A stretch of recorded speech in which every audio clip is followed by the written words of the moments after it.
നമസ്കാരം. പ്രധാന വാർത്തകൾ. കോതമംഗലം കുട്ടമ്പുഴക്കാട്ടിലകപ്പെട്ട സ്ത്രീകളെ കണ്ടെത്തി. 3 പേരും എത്തിപ്പെട്ടത് ഉൾവനത്തിൽ 6 കിലോമീറ്റർ അകലെ. കണ്ടെത്തിയത് വനപാലകരും നാട്ടുകാരും. രാത്രി മുഴുവൻ നീണ്ട തെരച്ചിലിനൊടുവിൽ ഇന്നലെ വൈകിട്ട് സ്ത്രീകൾ കാട്ടിലേക്ക് പോയത് പശുവിനെ തേടി.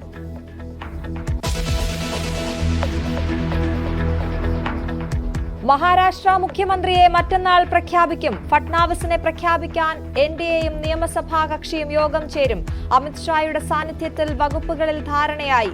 ഷിൻഡെ പക്ഷത്തിന് കേന്ദ്രമന്ത്രിസഭയിൽ ക്യാബിനറ്റ് പദവി നൽകിയേക്കും.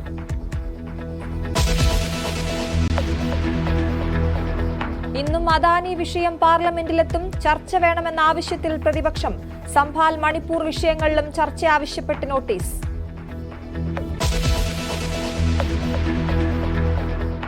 സംഭാൽ ഷാഹി മസ്ജിദിലെ സർവേക്കെതിരായ പള്ളി കമ്മിറ്റിയുടെ ഹർജി ഇന്ന് സുപ്രീം കോടതിയിൽ. സർവേ നടത്താനുള്ള പ്രാദേശിക കോടതി ഉത്തരവ് റദ്ദാക്കണമെന്ന ആവശ്യം. പള്ളിയിൽ സുരക്ഷ കർശനമാക്കി ഉത്തർപ്രദേശ് പോലീസ്.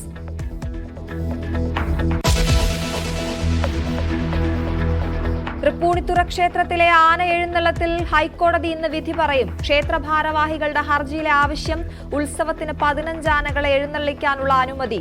ആന എഴുന്നള്ളത്ത് അനിവാര്യ മതാചാരമല്ലെന്ന നിലപാടിൽ ഹൈക്കോടതി.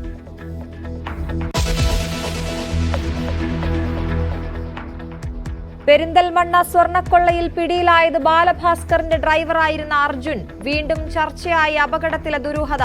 10 മണിക്ക് ബാലഭാസ്കറിന്റെ അച്ഛൻ മാധ്യമങ്ങളെ കാണും.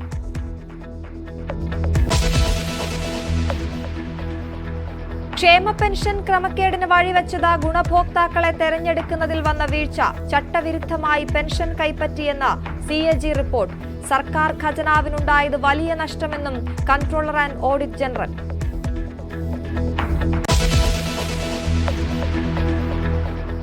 അസാധാരണ വൈകല്യത്തോടെ കുട്ടി ജനിച്ച ആലപ്പുഴ മാതൃശിശു ആശുപത്രിയെക്കുറിച്ച് നേരത്തെയും പരാതികൾ. പ്രതിക്കൂട്ടിലാകുന്നത് ഡോക്ടർ പുഷ്പ തന്നെ. പ്രസവമെടുത്തതിലെ അനാസ്ഥ മൂലം കുഞ്ഞിന്റെ തോളെല്ലും ഞരമ്പുകളും തകർന്നതായി മാതാപിതാക്കൾ. പരാതി ആശുപത്രി അധികാരികൾ കണ്ടില്ലെന്ന് നടിച്ചു.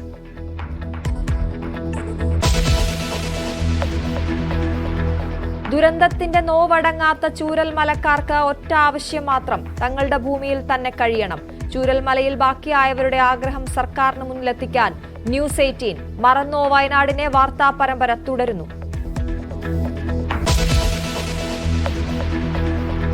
ചാമ്പ്യൻസ് ട്രോഫിയിൽ ഹൈബ്രിഡ് മോഡൽ അനുവദിക്കില്ല എന്ന് പാകിസ്ഥാൻ ക്രിക്കറ്റ് ബോർഡ്. തീരുമാനം ഇന്ന് ICC യോഗം ചേരാനിരിക്കെ. ടൂർണമെന്റ് നടക്കണമെങ്കിൽ ഹൈബ്രിഡ് മോഡൽ അംഗീകരിക്കണമെന്ന നിലപാടിൽ ICC.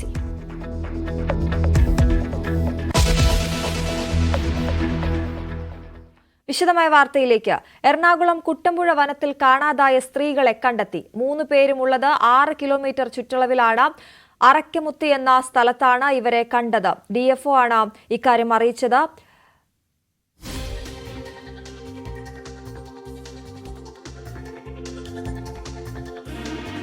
വലിയ ആശങ്കയുണ്ടാക്കിയിരുന്നു. അവരെ 3 പേരെയും ഇപ്പോൾ സുരക്ഷിതരാണ് എന്നുള്ള വാർത്തയാണ് പുറത്തേക്ക് വരുന്നത്. അവരെ തിരിച്ചു വീട്ടിലേക്ക് എത്തിക്കുകയാണ് ഫോറസ്റ്റ് അധികൃതർ. അറക്കമുറി ഭാഗത്താണ് 3 പേരെയും കണ്ടത്. അവർക്ക് ചുറ്റും ആനകളായിരുന്നുവെന്നും രാത്രി പാറപ്പുറത്ത് ആനകളെ ഭയന്ന് കഴിയുകയായിരുന്നു എന്നുമാണ് അവർ പറഞ്ഞത്.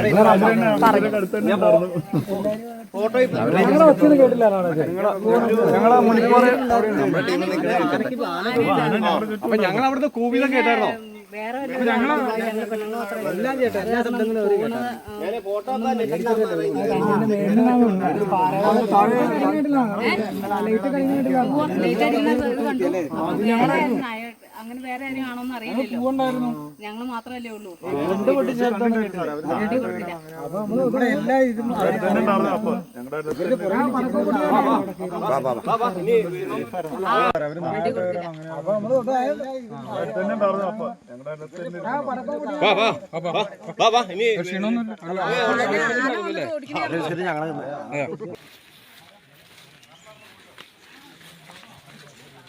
ആജ്ഞ രവീന്ദ്രൻ ചേരുന്നു വാർത്തയുടെ വിശദാംശങ്ങളുമായി. ആജ്ഞ, വലിയ ആശങ്കയുണ്ടായിരുന്നെങ്കിലും 3 പേരെയും കണ്ടെത്തിയിരിക്കുന്നു. പൂർണ്ണ ആരോഗ്യവതികളാണ്. എന്തൊക്കെയാണ് അവർ പറയുന്നത്?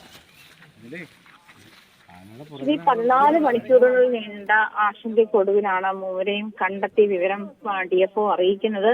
ഈ പറഞ്ഞതുപോലെ ബുധനാഴ്ച ഇവരുടെ മായയുടെ പശുവിനെ കാണാതായതിനെ തുടർന്നാണ് ഇന്നലെ ഒരു മണിയോടെ പശുവിനെ തിരഞ്ഞ് കാട്ടിനുള്ളിലേക്ക് പോകുന്ന അവസ്ഥയുണ്ടായത്. എന്തായാലും മായ തനിച്ചു പോകാൻ പറ്റാത്ത ആയതുകൊണ്ട് മറ്റു രണ്ടുപേരെയും കൂടി ഒപ്പം, അതായത് പാറുക്കുട്ടി, ഡാളി എന്നിവരും കൂടി ഒപ്പം പോവുകയായിരുന്നു. എന്തായാലും ഇവര് 4 മണിയോടുകൂടി മൊബൈൽ ഫോൺ സംസാരിച്ചിരുന്നതാണ്. പക്ഷേ കാട്ടാനക്കൂട്ടത്തെ കണ്ട് ഇവര് ചിതറി ഓടിയതാണ് എന്നാണ് ഇപ്പോൾ മനസ്സിലാക്കാൻ കഴിയുന്നത്. അങ്ങനെയാണ് അവർക്ക് വഴി തെറ്റുന്ന സാഹചര്യമുണ്ടത്. വഴി അറിയാതെ നിൽക്കുകയാണ് എന്നാണ് ഇവർ അവസാനമായി ഫോണിൽ കോൺടാക്ട് ചെയ്തപ്പോൾ പറഞ്ഞിരുന്നത്. എന്തായാലും 4 സംഘങ്ങളായിട്ടാണ് ഇന്നലെ മുതൽ ഫോറസ്റ്റും വനം വകുപ്പും അതുപോലെ ഫയർഫോഴ്സും നാട്ടുകാരും ഉൾപ്പെടെ പോലീസും ഉൾപ്പെടെയുള്ള 4 സംഘങ്ങൾ ചേർന്നിട്ടായിരുന്നു ഇന്നലെ തിരച്ചിൽ നടത്തിയത്. അത് 2 സംഘങ്ങൾ ഇന്നലെ 3 മണിയോടെ തിരച്ചിൽ നിർത്തി തിരിച്ചെത്തിയിരുന്നു. കാരണം വെളിച്ചക്കുറവും അങ്ങനത്തെ പ്രശ്നങ്ങളൊക്കെ ഉണ്ടായിരുന്നു, സാങ്കേതിക പ്രശ്നങ്ങളൊക്കെ ഉണ്ടായിരുന്നു. വനത്തിൽ തിരയുന്നതിനുള്ള പ്രശ്നങ്ങൾ, പിന്നെ വന്യജീവി ശല്യമുള്ള ഇടമാണ്, ഉൾക്കാടാണ്, അങ്ങനത്തെ സാഹചര്യങ്ങളൊക്കെ ഉണ്ടായിരുന്നെങ്കിൽ പോലും ഇപ്പോൾ അവരെ കണ്ടെത്തിയിരിക്കുന്ന 6 കിലോമീറ്റർ ചുറ്റളവിൽ അറക്കമുത്തി എന്ന് പറയുന്ന സ്ഥലത്ത് അവര് ഉണ്ട് എന്നാണ് അറിയാൻ കഴിഞ്ഞത്. മാത്രമല്ല നാട്ടുകാരിൽ ഒരാൾ പറയുന്നത്, അതിൽ വ്യക്തതയില്ല, നാട്ടുകാരൊരാൾ പറയുന്നത് പാറുക്കുട്ടിയുടെ മകൻ, മായയുടെ മകൻ അവിടേക്ക് പോയിരുന്നു, അവരെ കണ്ടു, മൊബൈൽ ഫോണിൽ സംസാരിച്ചു എന്നുള്ള കാര്യമാണ് പറയുന്നത്. അക്കാര്യത്തിൽ അത് കേട്ടുകഴിയാണോ അത് അവരുടെ വേർഷനാണോ എന്ന് അറിയില്ല. പക്ഷെ അങ്ങനെ ഒരു പ്രതികരണം കൂടി വന്നിട്ടുണ്ട്. പക്ഷെ DFO ഡ്രോൺ ഉപയോഗിച്ചുള്ള തെരച്ചിലാണ് ഇവരെ കണ്ടെത്തിയത് എന്നാണ് DFO അറിയിച്ചത്. എന്തായാലും വനംവകുപ്പിന്റെ നേതൃത്വത്തിലാണ് ഈ തെരച്ചിൽ കൂടുതൽ ഊർജിതമായി നടന്നത്. നാട്ടുകാരും അതിനൊപ്പം സംഘങ്ങൾക്കൊപ്പം ഉണ്ടായിരുന്നു. വൈകിട്ട് 3 മണിയോടെ ആണ് 2 പേരെയും, അതായത് ഇന്നലെ 4 മണിയോട് കൂടിയാണ് ഇവരെ കാണാതായത്. അതിന് മുൻപ് തന്നെ ഈ തേക്ക് പ്ലാന്റേഷനിലെ മുനിപ്പാറ ഭാഗത്തു കൂടിയാണ് ഇവർ കടന്നു പോയതെന്നാണ് വനം വകുപ്പ് അറിയിക്കുന്നത്. പശുവിനെ കണ്ടെത്തി മടങ്ങുന്നതിനിടെയാണ് ഇവർ ആനയുടെ മുന്നകപ്പെട്ട് ചെതറി ഓടിപ്പോയത്. ആ ഒരു സമയത്ത് തന്നെയാണ് പശു തിരിച്ചെത്തുകയും ചെയ്തു. പശു തിരിച്ചെത്തിയത് കുറച്ചുകൂടി, അതായത് ഈ 3 പേർ വനത്തിനുള്ളിലേക്ക് പോയ 3 പേർ തിരിച്ചെത്താകുന്നു. ആശങ്ക കൂടുതൽ, അത് ഇവരെവിടെയെന്നറിയാത്തത് ദുരൂഹതയിൽ തുടർന്ന ഒരു സാഹചര്യമായിരുന്നു അല്പം മുമ്പ് വരെ. അതുകൊണ്ട് തന്നെ ഈ തെരഞ്ഞ ആളുകൾക്കായാലും അല്പം ആശങ്ക ഉണ്ടാക്കുന്ന ഒരു സാഹചര്യത്തിൽ കൂടി തന്നെയാണ് ഈ 14 മണിക്കൂറും കടന്നുപോയത്. എന്തായാലും ഇവര് എവിടെ ഉണ്ട് എന്നുള്ള കാര്യം ലൊക്കേറ്റ് ചെയ്ത് കഴിഞ്ഞു. വനത്തിനുള്ളിൽ 6 കിലോമീറ്റർ ചുറ്റളവിനുള്ളിൽ ഇവരുണ്ട് എന്നും അത് വനംവകുപ്പിന്റെ ഡ്രോൺ ഉപയോഗിച്ചുള്ള തെരച്ചിലാണ് ഇവരെ കണ്ടെത്താനായതുമെന്നാണ് വനംവകുപ്പ് ഉദ്യോഗസ്ഥർ വ്യക്തമാക്കിയത്. അശ്വതി, അതാണ് ആജ്ഞ. കാട് നന്നായി അറിയുന്നവരാണ്, അവരുടെ സംസാരത്തിൽ നിന്ന് നമുക്ക് മനസ്സിലാകുന്നത്. നമ്മളിപ്പോൾ പ്രേക്ഷകരുമായി പങ്കുവച്ചുകൊണ്ടിരിക്കുന്ന ഈ വീഡിയോയിൽ തന്നെ ഞങ്ങൾ ഈ ഉദ്യോഗസ്ഥർ ചോദിക്കുന്നത്, ഞങ്ങൾ കൂവിയതൊന്നും നിങ്ങൾ കേട്ടില്ലേ എന്ന് ചോദിക്കുമ്പോൾ ഞങ്ങൾ 3 സ്ത്രീകളല്ലേ ഉള്ളൂ, മറ്റാരെങ്കിലും ആണോ എന്ന് വിചാരിച്ചാണ് മിണ്ടാതിരുന്നത്. അതുകൊണ്ട് കാട് നന്നായി അറിയുന്നവരാണ്. അവർക്ക് വലിയ പ്രശ്നങ്ങളൊന്നും ഉണ്ടായിരുന്നില്ല, വെളുക്കുമ്പോൾ തിരിച്ചിറങ്ങാമെന്നൊക്കെയുള്ള രീതിയിലായിരുന്നു എന്ന് മനസ്സിലാക്കണം അല്ലേ? തീർച്ചയായിട്ടും. കാരണം ഈ അശ്വതി സൂചിപ്പിച്ചതുപോലെ ഇവിടെ സ്ഥിര താമസമാക്കിയ ആളുകളാകുമ്പോൾ ഇതുമായി ഇടപഴകിയ ഒരു ശീലമുണ്ട്. അതുകൊണ്ട് തന്നെ കാട് അറിയാവുന്ന ആളുകളാണ്. പക്ഷെ വന്യമൃഗശല്യം നമ്മൾ നേരത്തെയും അത്തരം കാര്യങ്ങൾ റിപ്പോർട്ട് ചെയ്തിട്ടുള്ളതാണ്. അതായത് കാട്ടാന പറമ്പിലേക്ക്, അതായത് നാട്ടിലേക്ക് ഇറങ്ങി വന്ന് ശല്യം ഉണ്ടാക്കുന്ന സ്ഥലം കൂടിയാണ്. അതുകൊണ്ട് ഇത്തരം കാട്ടുപന്നി ആയാലും ആനയായാലും വന്യ ശല്യം കൂടുതലുള്ള സ്ഥലം കൂടിയാണ്. അതിന്റെ ആശങ്കയിലും ഏത് സമയത്തും അവര് ആ ഒരു ആശങ്കയിൽ തന്നെ കഴിഞ്ഞുകൂടുന്ന ജനവിഭാഗവുമാണ്. അപ്പൊ അത്തരത്തിലുള്ള ആശങ്കകളൊക്കെ നിലനിൽക്കുമ്പോഴാണ് ഇങ്ങനെ ഈ അകത്തുള്ളിലേക്ക് പോയവര് അശ്വതി സൂചിപ്പിച്ച പോലെ കാടറിയാവുന്നവരാണ്. ഒരു പക്ഷേ വെളിച്ചം വീഴുമ്പോൾ അല്ലെങ്കിൽ നേരം വെളുക്കുമ്പോൾ വെട്ടം ഉണ്ടാകുമ്പോൾ നമുക്ക് പുറത്തേക്ക് ഇറങ്ങിപ്പോകാമെന്നൊരു ധാരണയിൽ അവർ എത്തിയിട്ടുണ്ടാകാം. പക്ഷെ ഈ കാട്ടാനക്കൂട്ടത്തെ കണ്ട് ചിതറി ഓടിയതാണ് ഇവർക്ക് വഴി തെറ്റാനിടയായത്. അതായത് 4 മണിക്ക് ഇന്നലെ വൈകുന്നേരം 4:04 കൂടിയാണ് അവസാനമായിട്ട് ഫോണിൽ കോണ്ടാക്ട് ചെയ്യാനായത്. ആ സമയത്ത് അതിനുശേഷം വിളിക്കുമ്പോഴെല്ലാം ഔട്ട് ഓഫ് റേഞ്ച് ആണ്, ബാറ്ററി ലോ ആണെന്ന് ഇവർ പറയുന്നുണ്ട്. ചിലപ്പോ ബാറ്ററി ഫോൺ ഓഫായി പോയതാക്കാം, അതല്ലെങ്കിൽ ഔട്ട് ഓഫ് റേഞ്ച് ആയതാകാം, ഉൾക്കാടായതുകൊണ്ട് അങ്ങനെ ഒരു സാധ്യതയുമുണ്ട്.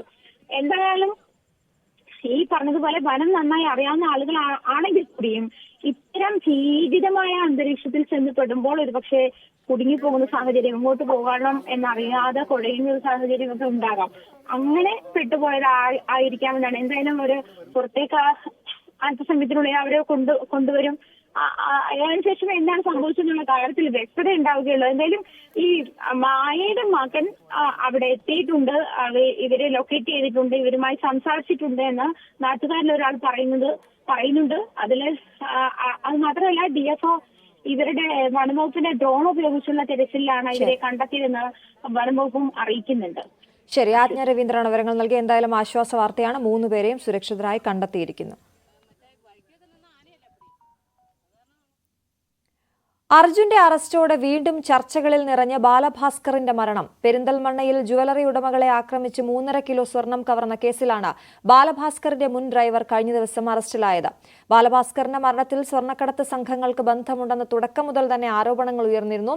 ബാലഭാസ്കറിന്റെ അച്ഛൻ ഇന്ന് മാധ്യമങ്ങളെ കാണുന്നുമുണ്ട്. ഡാൻ കുര്യനാണ് ചേരുന്ന വിവരങ്ങളുമായി. ഡാൻ, ആദ്യം മുതൽ തന്നെ വലിയ രീതിയിലുള്ള ദുരൂഹത ഈ അർജുന്റെ ബന്ധവുമായി, സ്വർണ്ണക്കടത്ത് ബന്ധവുമായി നമ്മൾ ചർച്ച ചെയ്തിരുന്നതാണ്. ഇപ്പോൾ ഈ അർജുൻ അറസ്റ്റിലാകുമ്പോൾ സ്വർണ്ണക്കടത്ത് സംഘവുമായി ഇയാൾക്ക് ബന്ധമുണ്ട് എന്ന രീതിയിലേക്ക് ഉറപ്പിക്കാവുന്ന രീതിയിൽ കാര്യങ്ങൾ മുന്നോട്ട് പോകുന്നു, അല്ലേ?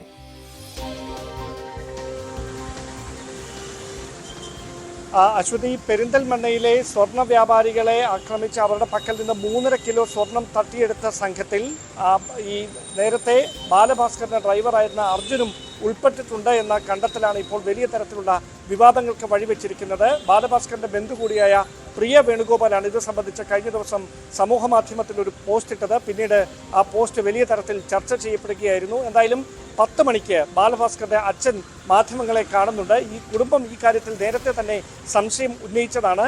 അന്ന് ക്രൈംബ്രാഞ്ച് നടത്തിയ അന്വേഷണത്തിൽ അർജുൻ അശ്രദ്ധമായി അമിത വേഗത്തിൽ വാഹനം ഓടിച്ചതാണ് അപകടത്തിലേക്ക് നയിച്ചതും ബാലഭാസ്കറിന്റെയും മകളുടെയും ജീവൻ നഷ്ടപ്പെടുന്ന തരത്തിലേക്ക് കാര്യങ്ങൾ എത്തിയതെന്നുമായിരുന്നു കണ്ടെത്തൽ. പിന്നീട് CBI ഇതുമായി ബന്ധപ്പെട്ട് നടത്തിയ അന്വേഷണത്തിലും ക്രൈംബ്രാഞ്ച് അന്വേഷണത്തിൽ കണ്ടെത്തിയ കാര്യങ്ങൾ ശരിവെക്കുന്ന തരത്തിലായിരുന്നു നടപടികൾ. അതിനെ ചോദ്യം ചെയ്തുകൊണ്ട് ബാലഭാസ്കറിന്റെ അച്ഛൻ ഹൈക്കോടതിയിൽ സമർപ്പിച്ച ഹർജിയിലാണ് കോടതി പിന്നീട് തുടരന്വേഷണത്തിന് കഴിഞ്ഞ വർഷം ഉത്തരവിട്ടത്. അതുമായി ബന്ധപ്പെട്ട അന്വേഷണം പുരോഗമിക്കുന്നതിനിടയിലാണ് പെരിന്തൽമണ്ണയിൽ ഇപ്പോൾ ഈ സ്വർണം തട്ടിയെടുക്കാൻ ശ്രമിച്ച സംഘത്തെ രക്ഷപ്പെടുത്താൻ സഹായിച്ചത് അർജുനാണ് എന്ന വിവരം കൂടി പുറത്തുവരുന്നത്. പക്ഷേ പെരിന്തൽമണ്ണ DYSP ഉൾപ്പെടെയുള്ള ഉദ്യോഗസ്ഥർ, ഇതുമായി ബന്ധപ്പെട്ട കേസ് അന്വേഷണത്തിന് നേതൃത്വം നൽകുന്നവർ ഈ സംഭവവുമായി, ബാലഭാസ്കറിന്റെ മരണവുമായി ബന്ധപ്പെട്ടുണ്ടായ വിവാദങ്ങൾക്ക് ഇപ്പോൾ ഉണ്ടായിരിക്കുന്ന അറസ്റ്റോ അല്ലെ അതുമായി ബന്ധപ്പെട്ടവർക്കോ ബന്ധമൊന്നുമില്ല എന്ന തരത്തിലുള്ള സൂചനകളാണ് അനൗദ്യോഗികമായി തരുന്നത്. എന്തായാലും കുടുംബം ഇക്കാര്യത്തിൽ നേരത്തെ മുതൽ തന്നെ ഉന്നയിച്ചിരുന്ന ആരോപണങ്ങൾ അവരുടെ ബലം കൂട്ടുന്ന തരത്തിൽ, ആക്കം കൂട്ടുന്ന തരത്തിലുള്ള ആരോപണങ്ങളാണ് ഇപ്പോൾ വീണ്ടും അർജുനെതിരെ ഉയരുന്നത്. നേരത്തെ നമുക്കറിയാം ഈ കേസിൽ അർജുൻ മൊഴി മാറ്റിയതാണ് വലിയ തരത്തിൽ സംശയങ്ങൾക്ക് വഴിവെച്ചത്. അതായത് ഈ വാഹനം, ബാലഭാസ്കർ സഞ്ചരിച്ചിരുന്ന വാഹനം തൃശ്ശൂരിൽ നിന്ന് തിരുവനന്തപുരത്തേക്ക് കടന്നു വരുന്നതിനിടയിൽ പള്ളിപ്പുറത്ത് വെച്ചാണ് അത് 2018 സെപ്റ്റംബർ 25-ാം തീയതി പുലർച്ചെ അപകടത്തിൽപ്പെടുന്നത്. അന്ന് വാഹനം ഓടിച്ചിരുന്ന ബാലഭാസ്കർ ആണെന്നായിരുന്നു അർജുൻ ആദ്യം നൽകിയ മൊഴി. പക്ഷേ പിന്നീട് നടത്തിയ പരിശോധനയിൽ വാഹനം ഓടിച്ചിരുന്നത് അർജുൻ തന്നെയാണെന്ന് കണ്ടെത്തുകയായിരുന്നു. അതാണ് വലിയ തരത്തിൽ സംശയം ബലപ്പെടുത്തിയത്. അതോടൊപ്പം ഈ ബാലഭാസ്കറിന്റെ സുഹൃത്തുക്കളായ വിഷ്ണു സോമസുന്ദരം, പ്രകാശൻ തമ്പി, ഇവരെ പിന്നീട് സ്വർണ്ണക്കടത്തുമായി ബന്ധമുള്ളവരാണ് എന്ന് കണ്ടെത്തുകയും അങ്ങനെയാണ് ബാലഭാസ്കറിന്റെ അപകടമരണമല്ല, അതിന് പിന്നിൽ കൃത്യമായ ഒരു ആസൂത്രണം നടന്നിട്ടുണ്ട് എന്ന തരത്തിലുള്ള വിവാദങ്ങളൊക്കെ ഉയരുന്നത്, അങ്ങനെയുള്ള ആക്ഷേപങ്ങളൊക്കെ ഉയരാൻ തുടങ്ങിയത്. പക്ഷേ ക്രൈംബ്രാഞ്ച് നടത്തിയ അന്വേഷണത്തിലോ CBI ആദ്യം നടത്തിയ അന്വേഷണത്തിലോ അത് ശരിവെക്കുന്ന തരത്തിലുള്ള കണ്ടെത്തലുകളൊന്നും ഉണ്ടായില്ല. പിന്നീടാണ് തുടരന്വേഷണത്തിന് കോടതിയുടെ ഭാഗത്തുനിന്ന് ഉത്തരവുണ്ടാകുന്നത്. എന്തായാലും അതുമായി ബന്ധപ്പെട്ട അന്വേഷണം തുടരുന്നതിനിടയിലാണ് അർജുനെ വീണ്ടും അറസ്റ്റ് ചെയ്തിരിക്കുന്നത്. എന്തായാലും പോലീസിന്റെ വിശദമായ അന്വേഷണം പെരിന്തൽമണ്ണയിലെ ഈ സ്വർണം തട്ടിപ്പുമായി ബന്ധപ്പെട്ട് നടന്നുകൊണ്ടിരിക്കുകയാണ്. അതിനിടയിൽ ഇപ്പോൾ ബാലഭാസ്കറിന്റെ പിതാവ് മാധ്യമങ്ങളെ കാണുമ്പോൾ ഏത് തരത്തിലായിരിക്കും ഇതിനോട് ഇനി പ്രതികരിക്കുക എന്നതാണ് ഇനി അറിയാനുള്ളത്. അല്പസമയത്തിനകം അദ്ദേഹം പൂജപ്പുരയിലെ വസതിയിൽ മാധ്യമങ്ങളെ കാണും. ശരി, എന്താണ് അദ്ദേഹത്തിന് പറയാനുള്ളത്? കുടുംബം നേരത്തെ ഉന്നയിച്ച ആരോപണങ്ങൾ അത് കൂടുതൽ ബലപ്പെടുകയാണ്. എന്തായാലും അച്ഛൻ അല്പസമയത്തിനകം, ബാലഭാസ്കറിന്റെ അച്ഛൻ അല്പസമയത്തിനകം മാധ്യമങ്ങളെ കാണും. ഡാൻ കുര്യനാണ് വിവരങ്ങൾ നൽകിയത്.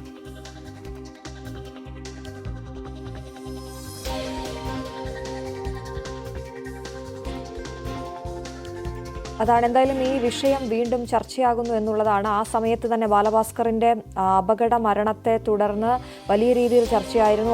ആരാണ് വാഹനം ആ സമയത്ത് ഓടിച്ചിരുന്നത് എന്നതടക്കമുള്ള കാര്യങ്ങളിൽ ഒരു അവ്യക്തതയുണ്ടായിരുന്നു. പിന്നീടാണ് അർജുനാണ് വാഹനം ഓടിച്ചിരുന്നത് എന്ന രീതിയിലേക്ക് കണ്ടെത്തലുണ്ടായത്. ഇപ്പോൾ ഈ തുടരന്വേഷണ ഉത്തരവടക്കം ഉണ്ട്. അത് അന്വേഷണം പുരോഗമിക്കുന്നതിനിടെയാണ് ഇപ്പോൾ പെരിന്തൽമണ്ണയിൽ ജ്വല്ലറി ഉടമകളെ ആക്രമിച്ച് ഈ 3.5 കിലോ സ്വർണം കവർന്ന കേസിൽ അർജുൻ അറസ്റ്റിലായിരിക്കുന്നത്. ഡാൻ, ഈ കുടുംബം ആദ്യം മുതലേ ഇതിലൊരു ദുരൂഹത പറയുന്നുണ്ടായിരുന്നു. ആദ്യ സമയത്ത് ഈ പള്ളിപ്പുറത്ത് നടന്ന വാഹനാപകടത്തിൽ ആ കാറിന്റെ സമീപത്തു നിന്ന് ആരൊക്കെയോ ഓടിപ്പോകുന്നതായും സ്വർണ്ണക്കടത്ത് സംഘത്തിന് ഈ അപകടത്തിൽ പങ്കുണ്ട് എന്ന രീതിയിലൊക്കെയുള്ള വലിയ വാർത്തകളൊക്കെ വന്നിരുന്നല്ലോ. അതിൽ പിന്നീടുണ്ടായ വ്യക്തത ഏത് രീതിയിലാണ്? അശ്വതി, ഈ കോടതി ഇതുമായി ബന്ധപ്പെട്ട ഈ ഹർജി വീണ്ടും, അതായത് ബാലഭാസ്കറിന്റെ അച്ഛൻ നൽകിയ ഹർജി പരിഗണിച്ചുകൊണ്ട് തുടരന്വേഷണത്തിന് ഉത്തരവിടുമ്പോൾ ഹൈക്കോടതിയുടെ ഭാഗത്തു നിന്ന് ഉണ്ടായ പ്രധാനപ്പെട്ട ഒരു സംശയം, ഈ കേസിന്റെ അന്വേഷണത്തിൽ ഈ സംഭവം ഉണ്ടാകുമ്പോൾ ഇതിൽ ഗുരുതരമായി പരിക്കേറ്റത് ബാലഭാസ്കറിനും മകൾക്കും അതോടൊപ്പം ഭാര്യയ്ക്കുമാണ്. അതിനപ്പുറത്ത് ഈ അർജുന് സാരമായി അങ്ങനെ പരിക്കേറ്റിരുന്നില്ല. അതാണ് ഇതുമായി ബന്ധപ്പെട്ട സംശയങ്ങൾ ബലപ്പെടുത്തിയത്. അതോടൊപ്പം എന്തുകൊണ്ടാണ് അർജുൻ അങ്ങനെ മൊഴി മാറ്റി ബാലഭാസ്കറാണ് വാഹനം ഓടിച്ചിരുന്നത് എന്ന് പറഞ്ഞത്? ഈ രണ്ട് കാര്യങ്ങളാണ് പ്രധാനമായി കോടതി സംശയം ചൂണ്ടിക്കാണിച്ച് അതിൽ വിശദമായ വ്യക്തത വരേണ്ടതുണ്ട്. അതിൽ കൃത്യമായ അതാണ് ഞാൻ ഡാനിലേക്ക് വരാം. ഇപ്പോൾ മാധ്യമപ്രവർത്തകനും ബാലഭാസ്കറിന്റെ സുഹൃത്തുമായ ജോയ് തമലം കൂടി നമുക്കൊപ്പം ചേരുകയാണ്. ജോയ്, വീണ്ടും ഈ ബാലഭാസ്കറിന്റെ മരണം ചർച്ചയാകുന്നു. കാരണം ഇതാണ്, അർജുൻ സ്വർണ്ണക്കടത്ത് കേസിൽ അറസ്റ്റിലായിരിക്കുകയാണ്. എന്താണ് ജോയ്ക്ക് ഈ സമയത്ത് തോന്നുന്നത്? അശ്വതി, ശരിക്കും പറഞ്ഞാൽ ഇത് CBIക്ക് വീണ് കിട്ടിയ ഒരു തുറുപ്പുകുലനാണ്. CBIക്ക് കോടതി 3 മാസം സമയം അനുവദിച്ചു. അപ്പൊ അന്വേഷണ ഉദ്യോഗസ്ഥനായ സജി ശങ്കർക്ക് കോടതിയിൽ ആവശ്യപ്പെട്ടു വീണ്ടും സമയം വേണം. വീണ്ടും 3 മാസം അനുവദിച്ചു. ഇപ്പോൾ ഒരു 7-8 മാസമായി ഈ കേസ് CBI പുനരന്വേഷിച്ചുകൊണ്ടിരിക്കുകയാണ്. അവർക്ക് ഒരു തുമ്പും കിട്ടിയിട്ടില്ല. അന്ന് വാഹനാപകടത്തിൽപ്പെട്ട 2 ആളുകൾ ഇന്ന് ജീവനോടെ ഉണ്ട്. ഒന്ന് ബാലഭാസ്കറിന്റെ ഭാര്യയായ ലക്ഷ്മി, 2 ഈ അർജുൻ. അർജുൻ അന്നേ ക്രിമിനലാണെന്ന് വാർത്തകൾ വന്നിരുന്നു. അതിനെ കഞ്ചാസിലും റോബറി കേസിലൊക്കെ അർജുന്റെ പേര് ഉണ്ടായിരുന്നു. എന്നിട്ടും അർജുനെ അന്ന് പോലീസ് കാര്യമായി ചോദ്യം ചെയ്തില്ല. ഇപ്പൊ നമ്മൾ കാണുന്ന പല വാർത്തകളിലും അറിയാം, മനഃപൂർവ്വമല്ലാത്ത നരഹത്യയാണെങ്കിലും മനഃപൂർവ്വമായ നരഹത്യയാണെങ്കിലും വാഹനാപകടത്തെ തുടർന്നുണ്ടാകുന്ന കേസുകളിൽ ഡ്രൈവറെ ആദ്യം കസ്റ്റഡിയിലെടുത്ത് കൃത്യമായി ചോദ്യം ചെയ്യും. ഇതുവരെ ലോക്കൽ പോലീസോ ക്രൈംബ്രാഞ്ചോ എന്തിന് CBI പോലും അർജുനെ കസ്റ്റഡിയിലെടുത്ത് ചോദ്യം ചെയ്യാൻ തയ്യാറായിട്ടില്ല. എന്തോ ഒരു സഹതാപ തരംഗമാണ്. അർജുൻ പാവം അല്ലെങ്കിൽ ലക്ഷ്മി പാവം എന്ന്. ഇപ്പോൾ ബാലഭാസ്കർ മരിച്ചിട്ട് 6 വർഷം കഴിഞ്ഞു. അപ്പൊ സഹതാപത്തിന്റെ സീസണൊക്കെ കഴിഞ്ഞു. ഇനിയെങ്കിലും കൃത്യമായി ചോദ്യമൊക്കെ ചെയ്തു കഴിഞ്ഞാൽ അറിയാൻ കഴിയും. അതുമാത്രമല്ല, ഈ കേസിനകത്ത് നേരത്തെ നമുക്കറിയാം, ഒന്ന് തമ്പി, വിഷ്ണു, അങ്ങനെ ബാലഭാസ്കറിന്റെ മാനേജർ, അതുപോലെ തന്നെ ബാങ്ക് കാര്യങ്ങൾ നോക്കിയിരുന്ന വിഷ്ണു, ഇവരെ 2 പേരെയും പോലീസ് സ്വർണ്ണക്കടത്ത് കേസിൽ പിടിച്ചിരുന്നു. ഒരു കസ്റ്റംസ് സൂപ്രണ്ടിനെ ഡിസ്മിസ് ചെയ്തിരുന്നു സർവീസിൽ നിന്ന് ആ സ്വർണ്ണക്കടത്തുമായി ബന്ധപ്പെട്ട്. ആലോചിച്ചു, അത്രയും വലിയ വമ്പൻ സ്രാവുകൾ ഉൾപ്പെട്ട കേസാണത്. ഇനി ഇതിന്റെ പിന്നിൽ ഒരുപാട് ആളുകളുണ്ട്. ഈ കൃത്യമായ കാര്യങ്ങൾ അറിയാവുന്ന ആളുകൾ, സ്വർണ്ണക്കടത്തിനെ കുറിച്ച് കൃത്യമായ ധാരണയുള്ള ആളുകൾ, അവരൊക്കെ ഉണ്ട് ഈ കേസിൽ. അർജുനെ കൃത്യമായി ചോദ്യം ചെയ്ത് കഴിഞ്ഞാൽ അന്ന് തൃശൂർ വടക്കുന്നാഥ ക്ഷേത്രത്തിൽ നിന്ന് അപ്രതീക്ഷിതമായി അന്ന് അവിടെ തങ്ങാൻ തീരുമാനിച്ചിരുന്ന ബാലഭാസ്കറും കുടുംബവും എന്തിന് ഇത്രയും വേഗത്തിൽ വണ്ടി ഓടിച്ച്, അമിത വേഗത്തിലായിരുന്നു ഇന്നോവ സഞ്ചരിച്ചിരുന്നതെന്ന് തെളിഞ്ഞു കഴിഞ്ഞു. ഇത്രയും വേഗത്തിൽ തിരുവനന്തപുരത്ത് എത്തണം, അതിന്റെ കാരണം എന്തായിരുന്നു? അതൊരു സിനിമയുടെ പ്രൊഡക്ഷനുമായി ബന്ധപ്പെട്ടതാണെന്നാണ് പറഞ്ഞു വന്നത്. പക്ഷെ അതൊന്നും അല്ല വാസ്തവമെന്ന് ഈ അർജുന്റെ ഈ അറസ്റ്റോടുകൂടി തെളിയുകയാണ്. ശരിക്കും പറഞ്ഞാൽ CBIക്ക് വീണ് കിട്ടിയ ഒരു തുറുപ്പുകുലാനാണ്. CBI കൃത്യമായി ഇപ്പോൾ അർജുനെ ചോദ്യം ചെയ്തു കഴിഞ്ഞാൽ, അന്നത്തെ സംഭവമായി ചോദ്യം ചെയ്യുന്ന അർജുൻ തത്ത പറയുന്നത് പോലെ കാര്യങ്ങൾ വെളിപ്പെടുത്തും. അന്നത്തെ യാത്രയുടെ ഉദ്ദേശം എന്തായിരുന്നു? യാത്രക്കിടയിൽ സംഭവിച്ച അപകടമാകാം, അത് അപകടം തന്നെ ആയിക്കോട്ടെ. പക്ഷേ ആ യാത്രയുടെ ഉദ്ദേശം മറ്റൊന്നായിരുന്നു എന്നതിൽ യാതൊരു തർക്കവുമില്ല. അത് ലക്ഷ്മിക്കും കൃത്യമായി അറിയാവുന്ന കാര്യമെന്ന സംശയമാണ് ഇപ്പോൾ ബലപ്പെടുന്നത്. ശരി, വ്യക്തമാണ്. ജോയ് തമലമാണ് മാധ്യമപ്രവർത്തകൻ. അദ്ദേഹമാണ് നമ്മളോട് സംസാരിച്ചത്. ചോദ്യം ചെയ്താൽ ഇതിൽ കൂടുതൽ വിവരങ്ങൾ ലഭ്യമാകുമെന്നാണ് അദ്ദേഹം പറയുന്നത്. എന്തായാലും കൂടുതൽ ചർച്ചയാവുകയാണ്. അച്ഛൻ, ബാലഭാസ്കറിന്റെ അച്ഛൻ അല്പസമയത്തിനകം മാധ്യമങ്ങളെ കാണും. അത് നമ്മൾ പ്രേക്ഷകരിലേക്ക് എത്തിക്കുകയും ചെയ്യും. മറ്റു വാർത്തകളിലേക്ക് പോകാം. അദാനി വിവാദത്തിൽ പാർലമെന്റ് ഇന്ന് പ്രക്ഷുബ്ധമായേക്കും. വിഷയത്തിൽ ചർച്ച വേണമെന്നാണ് ഇന്ത്യ സഖ്യത്തിന്റെ ആവശ്യം. സമ്പൽ സംഘർഷം, മണിപ്പൂർ കലാപം തുടങ്ങിയ വിഷയങ്ങളിൽ ചർച്ച ആവശ്യപ്പെട്ടും നോട്ടീസ് നൽകിയിട്ടുണ്ട്. മഹാരാഷ്ട്രയിൽ മുഖ്യമന്ത്രിയാരെന്ന കാര്യത്തിൽ ഔദ്യോഗിക പ്രഖ്യാപനം മറ്റന്നാൾ. NDA യോഗവും BJP നിയമസഭാ കക്ഷി യോഗവും അന്ന് ചേരും. കേന്ദ്ര ആഭ്യന്തരമന്ത്രി അമിത്ഷായുടെ വസതിയിൽ ഇന്നലെ ചേർന്ന യോഗത്തിൽ വകുപ്പുകൾ സംബന്ധിച്ച് ധാരണയായിട്ടുണ്ട്. കേന്ദ്രമന്ത്രിസഭയിൽ ശിവസേനയ്ക്ക് ക്യാബിനറ്റ് പദവിയും NCPക്ക് ലഭിച്ചേക്കും എന്നാണ് സൂചന. കിരൺ ബാബു ആണ് വിവരങ്ങളുമായി ചേരുന്നത്. കിരൺ, ഈ വകുപ്പ് സംബന്ധിച്ച വിശദാംശങ്ങളൊക്കെ നമുക്ക് ലഭ്യമാണോ? എന്തൊക്കെയാണ് വിവരങ്ങൾ? അശ്വതി, മഹാരാഷ്ട്ര മുഖ്യമന്ത്രി പ്രഖ്യാപനം എന്തായാലും ഞായറാഴ്ച ആവും എന്നത് ഉറപ്പാണ്. ഞായറാഴ്ചയാണ്, ഡിസംബർ 1-ാം തീയതിയാണ് BJP MLA-മാരുടെ യോഗം വച്ചിരിക്കുന്നത്. BJP MLA-മാർ യോഗം ചേർന്ന് വേണം BJP-യിൽ നിന്ന് ആരാണ് മുഖ്യമന്ത്രി ആവേണ്ടതെന്ന് തീരുമാനിക്കുന്നത്. അത് ദേവേന്ദ്ര ഫഡ്നാവിസിന്റെ പേരിൽ തന്നെയാണ്. അതിൽ മാറ്റമുണ്ടാവാൻ വഴിയില്ല. പക്ഷേ ഇപ്പോൾ എന്തായാലും അക്കാര്യത്തിൽ മഹായുതിയിലെ 3 പ്രധാനപ്പെട്ട പാർട്ടികൾ, അത് ശിവസേനയും NCPയും BJPയുമാണ്. ഈ പാർട്ടികളുമായി ധാരണയുണ്ടായിരിക്കുന്നു. ഏക്നാഥ് ഷിൻഡെ മുഖ്യമന്ത്രി സ്ഥാനം വേണം എന്നുള്ള ആവശ്യം ഉന്നയിച്ചുകൊണ്ടാണ് ഇതുവരെ നിന്നത്. അക്കാര്യത്തിൽ ഇപ്പോൾ ഏക്നാഥ് ഷിൻഡെ ഒരു വിട്ടുവീഴ്ചയ്ക്ക് തയ്യാറായിരിക്കുന്നു. പ്രധാനപ്പെട്ട വകുപ്പുകളുടെ കാര്യത്തിലായിരുന്നു പിന്നീട് തർക്കമുണ്ടായിരുന്നത്. അത് ആഭ്യന്തരം വേണമെന്നും അതോടൊപ്പം തന്നെ നഗരവികസനം വേണം എന്നുള്ള ആവശ്യമാണ് ശിവസേന ഉന്നയിച്ചിരുന്നത്. പക്ഷേ ഈ 2 ആവശ്യങ്ങളും BJP അംഗീകരിച്ചിരുന്നില്ല. മഹാരാഷ്ട്രയെ സംബന്ധിച്ച് നഗരവികസന വകുപ്പ് ഏറ്റവും പ്രധാനപ്പെട്ട, ഏറ്റവും കൂടുതൽ പണം ചെലവഴിക്കുന്ന വകുപ്പ് കൂടി നഗരവികസന വകുപ്പാണ്. അത്തരമൊരു വകുപ്പ് വിട്ടുനൽകാൻ ആവില്ല എന്നുള്ള ഒരു നിലപാടിലാണ്. അതിന് പകരമായി കേന്ദ്ര ക്യാബിനറ്റിലേക്ക് കൂടുതൽ ബർത്ത് നൽകാം, ശിവസേനയ്ക്ക് കൂടുതൽ പ്രാതിനിധ്യം നൽകാം എന്നുള്ള ഉറപ്പാണ് നൽകിയിരിക്കുന്നത് എന്നാണ് ഇപ്പോൾ നമുക്ക് ലഭ്യമായ സൂചനകൾ. എന്നാൽ ഇത് സംബന്ധിച്ച് ഔദ്യോഗികമായ ഒരു സ്ഥിരീകരണം BJP നേതൃത്വത്തിൻ്റെയോ ശിവസേന നേതൃത്വത്തിൻ്റെയോ ഭാഗത്തു നിന്ന് ഇതുവരെയും വന്നിട്ടില്ല.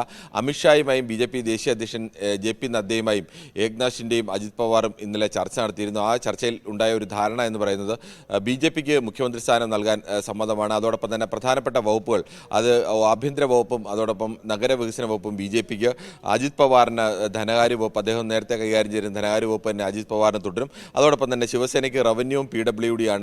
അതും 2 പ്രധാനപ്പെട്ട വകുപ്പുകളാണ്. ഈ 2 പ്രധാനപ്പെട്ട വകുപ്പുകൾ നൽകും. നഗരവികസന വകുപ്പ് വേണം എന്നുള്ള ശിവസേനയുടെ ആവശ്യത്തിന് അംഗീകരിക്കാതെ ഇതിന് പകരമായി കേന്ദ്ര മന്ത്രിസഭയിലേക്ക് ശിവസേനയിൽ നിന്ന് ഒരംഗത്തെ കൂടി മന്ത്രിസഭയിൽ ഉൾപ്പെടുത്തും. പ്രധാനപ്പെട്ട ഒരു വകുപ്പ് കേന്ദ്ര മന്ത്രിസഭയിൽ നൽകും. അജിത് പവാർ വിഭാഗത്തിനും കേന്ദ്ര മന്ത്രിസഭയിലേക്ക് പ്രഫുൽ പട്ടേലിന്റെ പേരാണ് പ്രധാനമായും ഉന്നയിക്കുന്നത്. പ്രഫുൽ പട്ടേലിനെ കേന്ദ്ര മന്ത്രിസഭയിൽ ഉൾപ്പെടുത്തും എന്നുള്ള ഒരു ഉറപ്പ് കൂടി ലഭിച്ചിട്ടുണ്ട്. എന്തായാലും പ്രധാനപ്പെട്ട വകുപ്പുകളുടെ വിഷയത്തിലടക്കം ധാരണയായിട്ടുണ്ട് എന്നാണ് ഇപ്പോൾ ലഭ്യമായ സൂചനകൾ. ഇനി ഏക്നാഥ് ഷിൻഡെയും ഫഡ്നാവിസും അതോടൊപ്പം അജിത് പവാറും ചേർന്ന് പ്രത്യേകം യോഗം ചേർന്നാവും ബാക്കി പ്രധാനപ്പെട്ട വകുപ്പുകൾ, മറ്റ് വകുപ്പുകൾ എങ്ങനെ വിഭജിക്കണം, അതിൽ ആരെല്ലാം വരണം എന്നുള്ള വിഷയത്തിലൊക്കെ തീരുമാനമെടുക്കുക. അതും ഈ 1-ാം തീയതിക്ക് മുമ്പ് തന്നെ ഉണ്ടാകും എന്നാണ് പ്രതീക്ഷിക്കുന്നത്.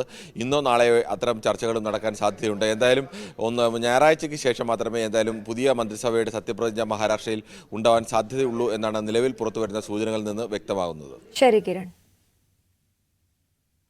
കോൺഗ്രസ് പ്രവർത്തക സമിതി യോഗം ഇന്ന് ചേരും. മഹാരാഷ്ട്രയിലെയും ഹരിയാനയിലെയും തെരഞ്ഞെടുപ്പ് പരാജയം യോഗം ചർച്ച ചെയ്യും. അദാനി വിവാദത്തിൽ പാർലമെന്റിന് പുറത്തും പ്രതിഷേധം ശക്തമാക്കാനാണ് ആലോചന. ഷാഹി ജുമാ മസ്ജിദിലെ സർവേക്കെതിരെ പള്ളി കമ്മിറ്റി നൽകിയ ഹർജി ഇന്ന് സുപ്രീം കോടതി പരിഗണിക്കും. പ്രാദേശിക സിവിൽ കോടതിയുടെ ഉത്തരവ് റദ്ദാക്കണമെന്നാണ് ആവശ്യം. ഇന്ന് ജുമാ നമസ്കാരത്തിന് മുന്നോടിയായി പള്ളിയിൽ പോലീസ് സുരക്ഷ ശക്തമാക്കിയിട്ടുണ്ട്. ഉത്തർപ്രദേശിലെ സംഭാൽ ജില്ലയിൽ ഷാഹി ജുമാ മസ്ജിദിലെ സർവേ തുടർന്നുണ്ടായ സംഘർഷങ്ങൾ കെട്ടടങ്ങിയിട്ടില്ല. സർവേക്കെതിരെയാണ് പള്ളി കമ്മിറ്റി സുപ്രീം കോടതിയെ സമീപിച്ചത്. ചീഫ് ജസ്റ്റിസ് സഞ്ജീവ് ഖന്ന അധ്യക്ഷനായ ബെഞ്ച് ഇന്ന് കേസ് പരിഗണിക്കും. സർവേക്ക് ഉത്തരവിട്ട പ്രാദേശിക സിവിൽ കോടതിയുടെ നടപടി റദ്ദാക്കണമെന്നും സർവേ നിർത്തിവെക്കണമെന്നുമാണ് ആവശ്യം. ഇന്നത്തെ ജുമാ നമസ്കാരത്തിന് മുന്നോടിയായി പള്ളിയിൽ പോലീസ് സുരക്ഷ ശക്തമാക്കിയിട്ടുണ്ട്. പള്ളിക്ക് സമീപമുള്ള സ്ഥലങ്ങളിൽ പോലീസ് ഫ്ളാഗ് മാർച്ച് നടത്തി. 1529 ഹരിഹർ മന്ദിറിന്റെ അവശിഷ്ടങ്ങൾക്ക് മുകളിലാണ് മുഗൾ ചക്രവർത്തിയായിരുന്ന ബാബർ ഷാഹി മസ്ജിദ് നിർമ്മിച്ചതെന്ന പരാതിയിലായിരുന്നു സർവേ നടത്താൻ സിവിൽ കോടതി ഉത്തരവിട്ടത്. സർവേക്ക് സിവിൽ കോടതി അനുമതി നൽകിയതോടെ കഴിഞ്ഞ ഞായറാഴ്ച ഉദ്യോഗസ്ഥരെത്തി സർവേ ആരംഭിക്കുകയും ചെയ്തു. എന്നാൽ ഇതോടെ സ്ഥിതി മാറി. സർവേ നടത്താൻ സമ്മതിക്കില്ലെന്ന് വ്യക്തമാക്കി ഒരു വിഭാഗം സർവേ നടത്താനെത്തിയ സംഘത്തെ തടഞ്ഞു. പോലീസിന് നേരെ പ്രതിഷേധക്കാർ കല്ലെറിഞ്ഞതോടെ സംഘർഷാവസ്ഥ രൂക്ഷമായി. സംഭാൽ സന്ദർശിക്കാനെത്തിയ മുസ്ലിം ലീഗ് എംപിമാരെ സംഭാലിൽ നിന്ന് 135 കിലോമീറ്റർ അകലെ ഗാസിയാബാദിൽ വെച്ച് UP പോലീസ് തടഞ്ഞു. പുറത്തുനിന്നുള്ളവർ മുൻകൂർ അനുമതിയില്ലാതെ സംഭാലിൽ പ്രവേശിക്കുന്നതിന് നാളെ വരെ വിലക്ക് തുടരും. National desk news 18. മറ്റു വാർത്തകളുടെ വേളയ്ക്ക് ശേഷം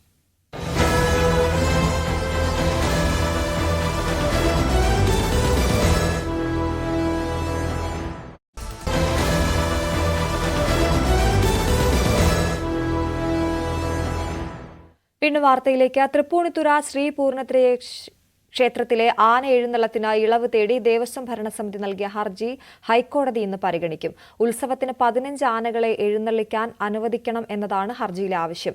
എഴുന്നള്ളിപ്പിന്റെ മാർഗനിർദ്ദേശങ്ങളിൽ മാറ്റം വരുത്തണം എന്നാവശ്യപ്പെട്ട് കൊച്ചിൻ ദേവസ്വം ബോർഡ് നൽകിയ ഹർജി ഹൈക്കോടതി തള്ളിയിരുന്നു. ആനയില്ലെങ്കിൽ ഹിന്ദുമതം ഇല്ലാതാകുമോ എന്ന് ചോദിച്ച ഹൈക്കോടതി ആന എഴുന്നള്ളത്ത് അനിവാര്യ മതാചാരമല്ലെന്നും ആവർത്തിച്ചിരുന്നു. സാമൂഹ്യ സുരക്ഷാ പെൻഷൻ അപേക്ഷകരുടെ യോഗ്യതാ നിബന്ധനകൾ പരിശോധിച്ച് ഗുണഭോക്താക്കളെ തെരഞ്ഞെടുക്കുന്നതിൽ സംഭവിച്ച വീഴ്ചയാണ് വൻ ക്രമക്കേടിന് വഴിവെച്ചത്. 2017-നും 2020-നും ഇടയിൽ 9,021 പേർ ചട്ടവിരുദ്ധമായി ക്ഷേമ പെൻഷൻ കൈപ്പറ്റിയതായാണ് CAG റിപ്പോർട്ടിലെ കണ്ടെത്തൽ. യോഗ്യതയില്ലാത്തവർക്ക് സാമൂഹ്യ സുരക്ഷാ പെൻഷനുകൾ ക്രമരഹിതമായി വിതരണം ചെയ്തതിലൂടെ സർക്കാർ ഖജനാവിന് വൻ നഷ്ടമുണ്ടായതായും CAG റിപ്പോർട്ടിൽ പരാമർശമുണ്ട്. ഉപജീവനത്തിന് മറ്റ് മാർഗങ്ങൾ ഇല്ലാത്തവർക്ക് സാമൂഹ്യ സുരക്ഷാ പെൻഷൻ അനുവദിക്കാവൂ എന്നാണ് ചട്ടം. ഇതിന് സർക്കാർ മുമ്പോട്ട് വെച്ചിട്ടുള്ള വ്യവസ്ഥകൾ ഇങ്ങനെ.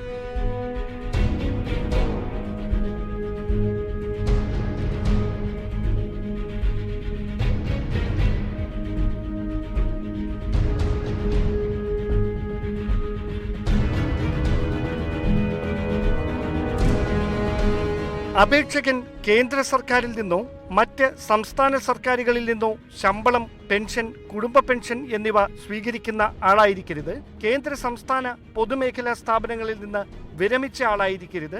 പെൻഷൻ, കുടുംബ പെൻഷൻ തുടങ്ങിയവ സ്വീകരിക്കുന്ന ആളാകരുത്.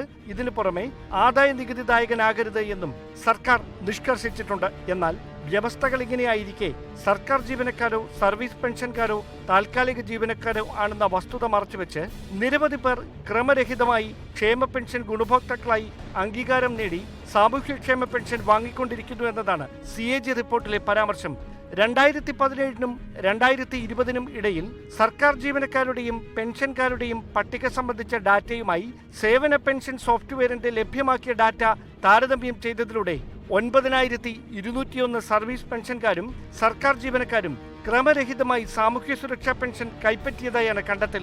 ഇതിലൂടെ 39.27 കോടി രൂപയാണ് സർക്കാർ ഖജനാവിൽ നിന്ന് അനാവശ്യമായി ചെലവായത്. 2000 മുതലുള്ള ക്രമവിരുദ്ധമായ സാമൂഹ്യ സുരക്ഷാ പെൻഷൻ വിതരണം കണക്കിലെടുക്കുകയാണെങ്കിൽ സർക്കാരിനുണ്ടാകുന്ന നഷ്ടം വളരെ വലുതായിരിക്കും. Dan Kurian, news 18, Thiruvananthapuram.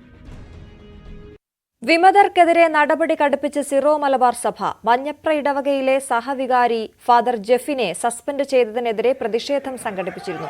ഇടവക വികാരി പള്ളിയിൽ സർക്കുലർ വായിക്കുന്നതിനിടെ സഹവികാരി മൈക്ക് ഓഫ് ചെയ്തതാണ് നടപടിക്ക് കാരണം. ഫാദർ ജെഫിനെ ഇടവകയിൽ നിന്ന് മാറ്റുകയും പൊതുകുർബാന അർപ്പിക്കുന്നതിൽ നിന്ന് വിലക്കുകയും ചെയ്തു.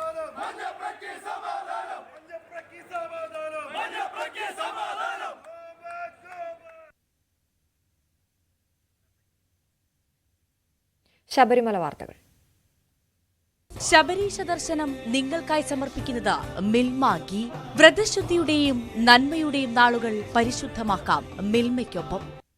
ശബരിമലയിൽ വൻ തീർത്ഥാടക തിരക്കാണ്. പോലീസിന്റെ കണക്ക് പ്രകാരം 9 മണിവരെ 32,787 പേർ സന്നിധാനത്ത് ദർശനം നടത്തി. മരക്കൂട്ടം മുതൽ നിയന്ത്രണവും ഏർപ്പെടുത്തിയിട്ടുണ്ട്. മണിക്കൂറിൽ 4000-ഓളം തീർത്ഥാടകരാണ് സന്നിധാനത്തെത്തുന്നത്. CV അനുമോദാണ് സന്നിധാനത്ത് നിന്നും ചേരുന്നത്. അനുമോദ്, വലിയ തിരക്ക്, ഓരോ ദിവസവും തിരക്കേറി വരുന്നു. നിയന്ത്രണങ്ങൾ എന്തൊക്കെയാണ് ഏർപ്പെടുത്തിയിരിക്കുന്നത്?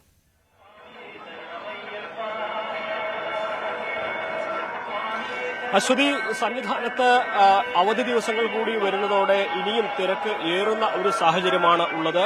ഇന്നിപ്പോൾ രാവിലെ 9 മണി വരെ 32,000-ലധികം അയ്യപ്പന്മാർ 18-ാം പടി കയറിയിട്ടുണ്ട്. മരക്കൂട്ടവും കഴിഞ്ഞ് ശബരിപീഠം വരെ തീർത്ഥാടകരുടെ നിര നീണ്ടിട്ടുണ്ട്. നേരത്തെ മരക്കൂട്ടത്തിൽ നിന്നായിരുന്നു നിയന്ത്രണമെങ്കിൽ ഇപ്പോൾ അതിനും താഴെ നിന്ന് നിയന്ത്രണങ്ങൾ ഏർപ്പെടുത്തേണ്ട തരത്തിലേക്ക് സാഹചര്യങ്ങൾ മാറുന്ന ഒരവസ്ഥ. പമ്പയിലേക്ക് ഭക്തജനങ്ങളുടെ ഒരു പ്രവാഹമുള്ളതുകൊണ്ട് പമ്പയിലും ഇനി മല കയറുന്നതിന് നിയന്ത്രണം ഏർപ്പെടുത്താനുള്ളൊരു സാധ്യത കാണുന്നുണ്ട്. കഴിഞ്ഞ ദിവസത്തെ അപേക്ഷിച്ച് വലിയ തിരക്ക് അനുഭവപ്പെടുന്നു. ഇനി അവധി ദിവസങ്ങളാണ്, ശനിയും ഞായറും ഒക്കെ വരുന്നു. സ്വാഭാവികമായിട്ടും ഇതേ തിരക്ക് ഇതേ രീതിയിൽ തന്നെ വർദ്ധിക്കാനാണ് സാധ്യതയുള്ളത്. അത് മുൻനിർത്തി കുറെ കൂടി ഈ ഭക്തജനങ്ങളുടെ വരവ് കണക്കാക്കി അതിനുള്ള നിയന്ത്രണങ്ങളും ഒരുക്കങ്ങളുമാണ് ഇവിടെ പുരോഗമിക്കുന്നത്. ട്രാക്ടറുകളുടെ സമയക്രമം നിശ്ചയിച്ചിട്ടുണ്ട്. നേരത്തെ ട്രാക്ടറുകൾക്ക് പകൽ സർവീസിന് അനുമതി ഉണ്ടായിരുന്നെങ്കിൽ ഇനി അവധി ദിവസങ്ങളിൽ, വെള്ളി, ശനി, ഞായർ ദിവസങ്ങളിൽ പകൽ സമയത്ത് ട്രാക്ടറുകൾക്ക് സർവീസ് നടത്തും. പമ്പയിൽ നിന്ന് സന്നിധാനത്തേക്കും തിരിച്ചും സാധനങ്ങൾ കൊണ്ടുവരാനുള്ള അനുമതി ഉണ്ടായിരിക്കുന്നില്ല. കാരണം ഈ തിരക്ക് കൂടിയ സമയത്ത് ട്രാക്ടറുകൾ സർവീസ് നടത്തുന്നത് തീർത്ഥാടകരുടെ അവർക്ക് ബുദ്ധിമുട്ടുന്ന സാഹചര്യം ഉണ്ടാകും എന്നുള്ളൊരു കണക്കൂട്ടലിലാണ് അത്തരത്തിലൊരു നിയന്ത്രണം ഏർപ്പെടുത്തിയിരിക്കുന്നത്. തിരക്ക് കൂടുന്ന സാഹചര്യത്തിൽ ക്യൂ കോംപ്ലക്സുകളിൽ കൂടുതൽ സൗകര്യങ്ങൾ, അവിടെ ആളുകൾക്ക് വിശ്രമിക്കുവാനും ലഘുഭക്ഷണത്തിനും അതുപോലെ തന്നെ കുടിവെള്ളം നൽകുവാനുള്ള സൗകര്യങ്ങൾ ഒരുക്കുമെന്നാണ് ദേവസ്വം ബോർഡ് വ്യക്തമാക്കിയിരിക്കുന്നത്. ഇപ്പോഴത്തെ സാഹചര്യത്തിൽ മണിക്കൂറുകൾ എടുത്ത് മാത്രമേ പമ്പയിൽ നിന്ന് സന്നിധാനത്തേക്ക് എത്തുവാൻ സാധിക്കുകയുള്ളൂ. കഴിഞ്ഞ ദിവസമൊക്കെ 2-3 മണിക്കൂറാണ് എത്തുമെങ്കിൽ ഇപ്പോഴത് മണിക്കൂറുകൾ എടുക്കുന്ന ഒരവസ്ഥ. മറ്റൊരു പ്രധാനപ്പെട്ട കാര്യം 18-ാം പടിയിൽ അയ്യപ്പന്മാരെ കയറ്റിവിടുന്നതിന്റെ വേഗതയാണ്. നേരത്തെ 80 തീർത്ഥാടകരെ വരെ 1 മിനിറ്റിൽ കയറ്റിവിടുന്നുണ്ടെങ്കിൽ അത് ഈ സന്നിധാനത്തിന് പുറത്ത് അയ്യപ്പന്മാരുടെ ക്യൂ നീളുന്നത് കുറയ്ക്കുവാൻ വലിയ സഹായകമായിരുന്നു. പക്ഷേ ഈ വേഗത കുറയുമ്പോഴാണ്, 18-ാം പടിയിൽ അയ്യപ്പന്മാരെ കയറ്റിവിടുന്നതിന്റെ വേഗത കുറയുമ്പോഴാണ് മറ്റിടങ്ങളിൽ ക്യൂ നീണ്ടുപോകുന്നത്. അപ്പോൾ അതിന് കുറെ കൂടി വേഗത കൈവരുത്താനുള്ള നിർദ്ദേശങ്ങൾ പോലീസിന്റെ ഭാഗത്തും ഉണ്ടായിട്ടുണ്ട്. എന്നാണെങ്കിലും വലിയ തിരക്ക് തന്നെ പ്രതീക്ഷിക്കുന്നുണ്ട്. കൂടുതൽ അയ്യപ്പന്മാർ ഇവിടെ വന്ന് തുടരുമ്പോൾ ക്യാമ്പ് ചെയ്യുന്നതാണ് ഈ തിരക്ക് വർദ്ധിക്കാനുള്ള പ്രധാനപ്പെട്ട ഒരു കാരണം. അതുപോലെ മറ്റൊരു പ്രധാനപ്പെട്ട കാര്യം, നട അടച്ച് കിടക്കുന്ന സമയത്ത് കൂടി ഇപ്പോൾ 18-ാം പടി വഴി അയ്യപ്പന്മാരെ കയറ്റുന്നുണ്ട്. അതുകൊണ്ട് താഴെയുള്ള അയ്യപ്പന്മാരുടെ കാത്തിരിപ്പിന്റെ നീളം കുറയാൻ ആണ് ഇത്തരത്തിലൊരു നടപടി സ്വീകരിച്ചിരിക്കുന്നത്. എന്നാണെങ്കിലും വരും മണിക്കൂറുകളിൽ, ഇന്ന് രാവിലെ 10 മണിക്ക് ദേവസ്വം ബോർഡ് പ്രസിഡന്റ് വാർത്താസമ്മേളനം വിളിച്ചിട്ടുണ്ട്. ഒരുപക്ഷെ ഈ തിരക്ക് തുടരുന്ന സാഹചര്യത്തിൽ, തിരക്ക് കൂടാനുള്ള സാഹചര്യങ്ങൾ മുന്നിൽ കണ്ടുകൊണ്ട് കൂടുതൽ എന്തെല്ലാം നിയന്ത്രണങ്ങൾ ഏർപ്പെടുത്തുമെന്ന കാര്യത്തിലും അദ്ദേഹത്തിന്റെ വാർത്താ സമ്മേളനത്തിൽ വിശദമായ വിവരങ്ങൾ നമുക്ക് ലഭിക്കും. എന്നാണെങ്കിലും വലിയ തിരക്ക് അനുഭവപ്പെടുന്നുണ്ട്. പമ്പയിൽ നിന്ന് സന്നിധാനത്തെത്താൻ മണിക്കൂറുകൾ എടുക്കുന്ന സാഹചര്യമാണ് ഇപ്പോഴുള്ളത്. ശരിയാണ്. ശബരിമല മാളികപ്പുറം ക്ഷേത്രത്തിൽ തേങ്ങ ഉരുട്ടുന്നതും മഞ്ഞൾപ്പൊടി വിതറുന്നതും അനുവദിക്കേണ്ടെന്ന ഹൈക്കോടതി വിധിയെ സ്വാഗതം ചെയ്ത് ശബരിമല തന്ത്രിയും മാളികപ്പുറം മേൽശാന്തിയും. കോടതി നിർദ്ദേശം പ്രായോഗികമായി നടപ്പിലാക്കാൻ ദേവസ്വം ബോർഡ് മുൻകൈയെടുക്കണമെന്നും ഇരുവരും ആവശ്യപ്പെട്ടു. ഇതിനിടെ ദർശനത്തിനെത്തുന്ന ഭക്തർക്ക് ഇക്കാര്യങ്ങളെ സംബന്ധിച്ച് കൂടുതൽ നിർദ്ദേശങ്ങൾ നൽകാൻ ദേവസ്വം ബോർഡിന്റെ ഭാഗത്തുനിന്നും നീക്കം തുടങ്ങി.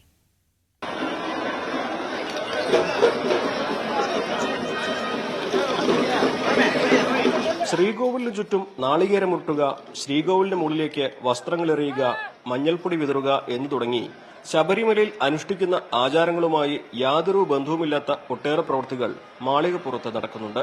ഇതൊന്നും ആചാരമല്ലെന്ന് തന്ത്രിയും മേൽശാന്തിയുമെല്ലാം പലവട്ടം ആഹ്വാനം ചെയ്തിട്ടും എല്ലാം തുടർന്നുകൊണ്ടേയിരിക്കുകയാണ്.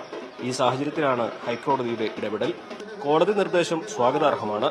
ഇത് പ്രായോഗികമായി നടപ്പിലാക്കാൻ ദേവസ്വം ബോർഡ് മുൻകൈയെടുക്കണമെന്നും തന്ത്രി കണ്ഠരര് രാജീവര് പറഞ്ഞു. നാളികേര ഉരുട്ടൽ ഒരു ആചാരമേ അല്ല, ഒരു വഴിപാടേ അല്ല.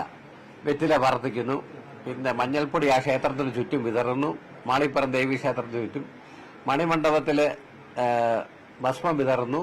ഇതൊന്നും ആചാരപരമായിട്ടുള്ളതൊന്നുമല്ല, ഒരു വഴിപാടുമല്ല. അപ്പോൾ അത് കർശനമായി നിയന്ത്രിക്കേണ്ടതാണ്. ബഹുമാനപ്പെട്ട കോടതി അത് പറഞ്ഞതിൽ വളരെയധികം സന്തോഷമുണ്ട്. ഇത് കർശനമായി തടയേണ്ടതാണ്. ആരെങ്കിലും ഡ്യൂട്ടിക്കാരെ അവിടെ നിർത്തേണ്ടതാണ് ദേവസ്വത്തിന്. കോടതി നിർദ്ദേശത്തിൽ സന്തോഷമുണ്ടെന്ന് മാളികപ്പുറം മേൽശാന്തി വസുദേവൻ നമ്പൂതിരിയും പ്രതികരിച്ചു. ഇത്തരത്തിലുള്ള അനാചാരങ്ങളിൽ നിന്ന് ഭക്തരെ പിന്തിരിപ്പിക്കാൻ പ്രത്യേക ജീവനക്കാരെ ക്ഷേത്ര പരിസരത്ത് നിയോഗിക്കണമെന്നും അദ്ദേഹം ആവശ്യപ്പെട്ടു. ദേവസ്വം ബോർഡ് എന്താ വെച്ചാൽ അതിനുള്ള സംവിധാനം ഉണ്ടാക്കുക, ചെയ്യാന്നുള്ളത് പറയാനുള്ളൂ. വളരെ നല്ലൊരു കാര്യമാണ് ഇങ്ങനെ ഒരു വിധി വന്നത്. അത് നടപ്പിലാക്കിയാൽ അതിലേറെ നല്ല കാര്യം. അത് നടപ്പത് ഇവർ പറഞ്ഞാൽ കേൾക്കോ ഭക്തന്മാരെന്നുള്ളത് പറയാൻ പറ്റില്ല. കോടതി നിർദ്ദേശങ്ങൾ കർശനമായി നടപ്പിലാക്കാനുള്ള സംവിധാനമൊരുക്കാനാണ് ദേവസ്വം ബോർഡിന്റെ ആലോചന. ന്യൂസ് 18 സന്നിധാനം. അസാധാരണ അംഗവൈകല്യത്തോടെ കുട്ടി ജനിച്ചതിൽ ആരോപണ വിധേയയായ ഡോക്ടർക്കെതിരെ വേറെയും പരാതി. ഡോക്ടർ പുഷ്പയെടുത്ത പ്രസവത്തിൽ കുഞ്ഞിന്റെ തോളെല്ലും ഞരമ്പുകളും തകർന്നതായി രക്ഷിതാക്കൾ. 1.5 വയസ്സുള്ള കുട്ടിയുടെ കൈ ഭാഗികമായി തളർന്ന നിലയിലാണ്. കുട്ടിയുടെ അമ്മ അശ്വതിയുടെ ചികിത്സയിലും പിഴവുണ്ടായി. സംഭവത്തിൽ ഡോക്ടർക്കെതിരെ പരാതി നൽകിയിട്ടും ആശുപത്രി അധികൃതർ തുടർ നടപടിയെടുത്തില്ലെന്നും പരാതിയുണ്ട്.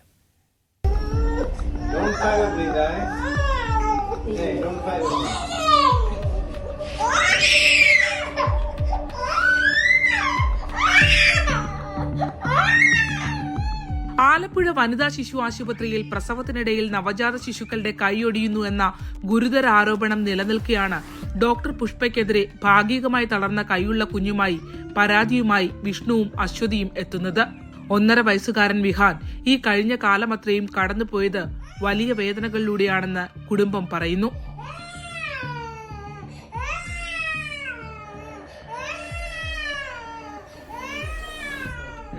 ഞാൻ ചോദിച്ചു കുഞ്ഞിന്റെ കൈക്ക് എന്ത് പറ്റിയെന്ന് ചോദിച്ചു. അത് വാക്യൂം ഡെലിവറി എടുത്തപ്പോൾ സംഭവിച്ചാണെന്ന് പറഞ്ഞു. ഞാൻ പറഞ്ഞു 9ാം മാസം. ആര് പറഞ്ഞു? അവിടുത്തെ ഡോക്ടർ. അപ്പം ഞാൻ പറഞ്ഞു 9ാം മാസത്തെ സ്കാനിംഗ് വരെ അവന് യാതൊരു കുഴപ്പങ്ങളോ കാര്യങ്ങളൊന്നും ഇല്ലായിരുന്നു. അപ്പൊ ഞാൻ എന്റെ കൈയെടുത്ത് ഞാൻ ടേബിളിൽ വെച്ച് കൊടുത്തു. ഞാൻ പറഞ്ഞു ഈ സെയിം ഇഞ്ചറി തന്നെ എനിക്കും വന്നിരിക്കുന്നത്, ബ്രേച്ചൽ പ്ലക്സസ് ഇഞ്ചറി ആണെന്ന് ചോദിച്ചാൽ പറഞ്ഞ് ആ ബ്രേച്ചൽ പ്ലക്സസ് ഇഞ്ചറിയാണ്, എക്സ്പയർസി ആണെന്ന് പറഞ്ഞു. ഞാൻ പറഞ്ഞു റിക്കവർ ആവുമെന്ന് വെച്ചാൽ 3 മാസം ഇല്ല 6 മാസത്തിനുള്ളിൽ റിക്കവർ ആവുമെന്നാണ് ഇവർ പറഞ്ഞത്. അങ്ങനെ ഇവര് നേരെ ഇറങ്ങി വന്നപ്പോൾ പറഞ്ഞ് ഞാൻ കുഞ്ഞിന് വേണ്ടി പ്രാർത്ഥിക്കാൻ കേട്ടാന്ന് പറഞ്ഞു. പുഷ്പ ഡോക്ടർ പറഞ്ഞു. അങ്ങനെ നേരെ നിങ്ങളോട് പറഞ്ഞു കുഞ്ഞിന് വേണ്ടി പ്രാർത്ഥിക്കാൻ. എന്നിട്ട് നേരെ എങ്ങനെ ഒടിഞ്ഞു എന്ന് അവരോട് ചോദിച്ചില്ലേ? കുട്ടിയുടെ കൈ ചോദിച്ചപ്പോൾ പറഞ്ഞ് വാക്യൂം ഡെലിവറി വഴി എടുത്തപ്പോൾ സംഭവിച്ചാണെന്നാ പറഞ്ഞു. പ്രസവ സമയത്ത് ശക്തമായ ബലം കഴുത്തിനും തോളിനുമിടയിൽ വർദ്ധിപ്പിക്കുമ്പോൾ നാഡീഞരമ്പുകൾ വലിഞ്ഞു പൊട്ടുകയോ നീണ്ടുപോകുകയോ ചെയ്യുന്നു. ബ്രാച്ചിയൽ പ്ലെക്സസ് ഞരമ്പുകളാണിവ. ഒരുപക്ഷെ വലിയുടെ ആഘാതത്തിൽ ഈ നാഡികളുടെ വേരുകൾ തന്നെ സുഷുമ്ന നാഡിയിൽ നിന്നും പിഴുതെടുക്കപ്പെടുന്നു. കേടായ ഞരമ്പുകൾ മോശമായി സംവേദനം നടത്തുകയും പേശികളുടെ ചലനത്തെ ദുർബലമാക്കുകയും ചെയ്യുന്നു. ഇത്തരത്തിൽ പ്രസവ സമയത്ത് വിഹാനെ ഡോക്ടർ പുഷ്പ വാക്വം ചെയ്തെടുക്കുന്നതിനിടയിലാണ് ഞരമ്പുകൾ തകർന്നതെന്ന് ചികിത്സാരേഖകൾ വ്യക്തമാക്കുന്നു. സമാനമായ പരാതി പല കോണുകളിൽ നിന്നും ഉയരുന്നുണ്ട്.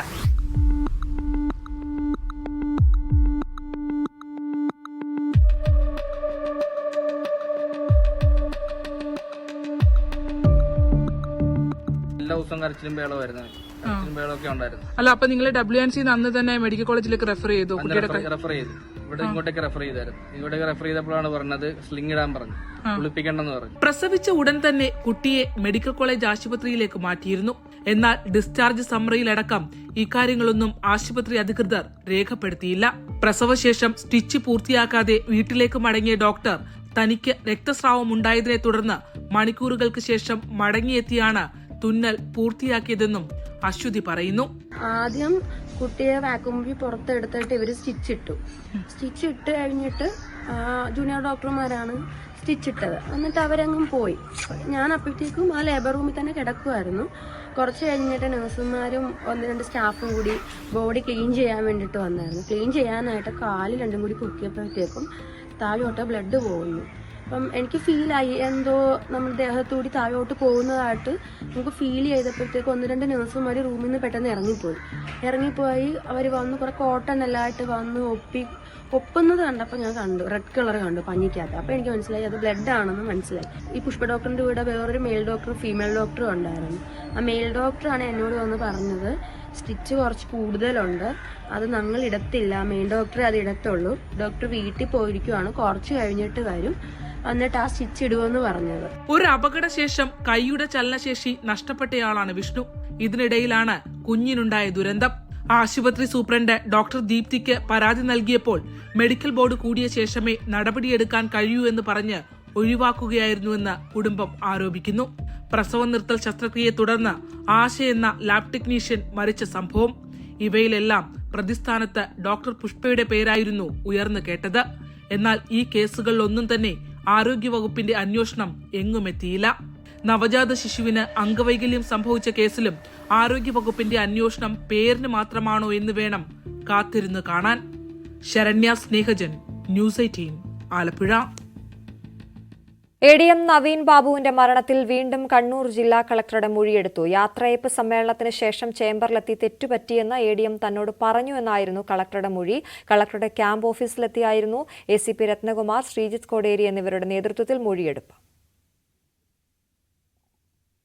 ന്യൂസ് 18 ക്യാമ്പയിൻ തുടരുന്നു. മറക്കരുത് വയനാടിനെ.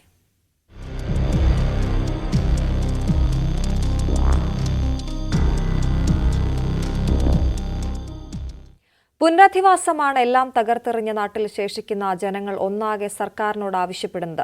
എന്നാൽ തങ്ങളുടെ ഭൂമിയിൽ കഴിയാനുള്ള അനുവാദമാണ് ചൂരൽമല നിവാസികൾക്ക് മുന്നോട്ട് വയ്ക്കാനുള്ളത്. സർക്കാരിന്റെ പുനരധിവാസ പട്ടിക തയ്യാറാക്കുന്നതിലെ അനിശ്ചിതത്വം തുടരുമ്പോൾ തങ്ങളുടെ പ്രിയപ്പെട്ട മണ്ണിൽ കഴിയാൻ അനുവദിക്കണമെന്ന ആവശ്യമാണ് ഇവർക്കുള്ളത്.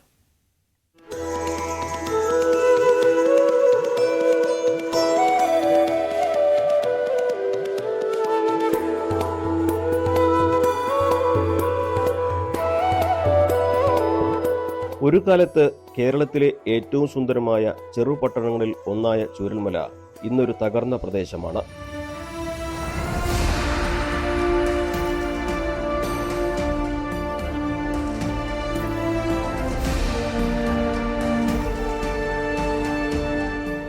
ഉരുൾപൊട്ടൽ കൊണ്ടുപോയതിന്റെ ശേഷിപ്പും അടഞ്ഞുകിടക്കുന്ന കെട്ടിടങ്ങളും മാത്രം ബാക്കിയുള്ള സ്ഥലം. ഒരു കാലത്ത് പൊന്നും വിലയുണ്ടായിരുന്ന ഈ സ്ഥലം ഇന്നാർക്കും വേണ്ട. ഈ നാടിനെ പ്രാണനേക്കാൾ സ്നേഹിക്കുന്ന കുറച്ചു പേർക്ക് പക്ഷേ ഇവിടം വിട്ടുപോകാനാകില്ല. സർക്കാർ സുരക്ഷിതമായ ദൂരപരിധി നിശ്ചയിച്ച് ഈ നാട്ടിൽ തന്നെ കഴിയാൻ അനുവദിക്കണമെന്ന ആവശ്യമാണ് ഇവർക്കുള്ളത്. ചൂരൽമല ഈ 10-12 വാർഡുകളിലെ ആളുകളുണ്ട്, ഒരുപാട് ആളുകളുണ്ട് ഇവിടെ താമസിക്കുന്ന ആളുകൾ. അപ്പം നമുക്കിപ്പോൾ നമ്മളെ ജോലി സംബന്ധമായാലും നമുക്കൊരു സ്ഥലത്തേക്ക് മാറിക്കഴിഞ്ഞാൽ നമുക്ക് ജോലി കാര്യങ്ങൾ ഉണ്ടാവില്ല. സത്യത്തിൽ ഈ കുടിവെള്ളം പോലും ഇവിടുന്ന് വിട്ട് കഴിഞ്ഞിട്ടുണ്ടെങ്കിൽ കുടിക്കാനുള്ള വെള്ളത്തിന്റെ ബുദ്ധിമുട്ട് പോലും നമുക്ക് വ്യക്തമായിട്ട് അറിയുന്ന ആളുകളാണ്. അപ്പം ഞങ്ങൾ ഇവിടെ താമസിക്കുകയും ചെയ്യുക, ഞങ്ങൾക്ക് ഇവിടെ ജീവിക്കുന്ന ആളുകൾക്ക് അടിസ്ഥാന സൗകര്യങ്ങൾ സർക്കാർ ഉണ്ടാക്കി തരുകയും ചെയ്യുക. മരണപ്പെട്ടു പോയ അല്ല നഷ്ടപ്പെട്ടു പോയ ആളുകൾക്ക് അവരെ പുനരധിവാസവും പെട്ടെന്നാക്കണം എന്നാണ് നമുക്ക് പറയാനുള്ളത്. എല്ലാം നഷ്ടപ്പെട്ടവർക്ക് പുനരധിവാസം അത്യന്താപേക്ഷിതമാണ്. അത് വൈകാനും പാടില്ല. പക്ഷേ ഇവിടെ ഉരുൾപൊട്ടൽ നശിപ്പിക്കാത്ത വീടുകൾ ഉള്ളവരുണ്ട്. ദുരന്ത മേഖലയ്ക്ക് അടുത്തായതുകൊണ്ട് മാത്രം താമസിക്കാൻ അനുവാദം നൽകില്ല എന്ന നിലപാട് സർക്കാർ സ്വീകരിക്കരുതെന്നും ഇവർ പറയുന്നു.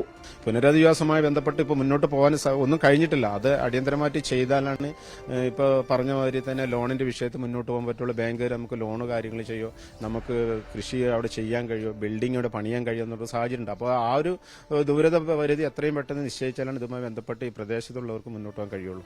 ചൂരൽമല പഴയതുപോലെ പുനരുജ്ജീവിപ്പിക്കണമെന്നാണ് ഇവരുടെ ആഗ്രഹം. അത് സാധ്യമാകുമോ എന്ന് പറയാനാകില്ല.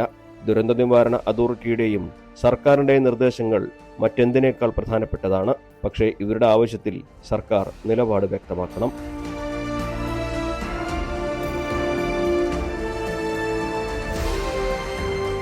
അഖിലോട്ടുപാറയ്ക്കൊപ്പം CV അനുമോദ്, ന്യൂസ് 18.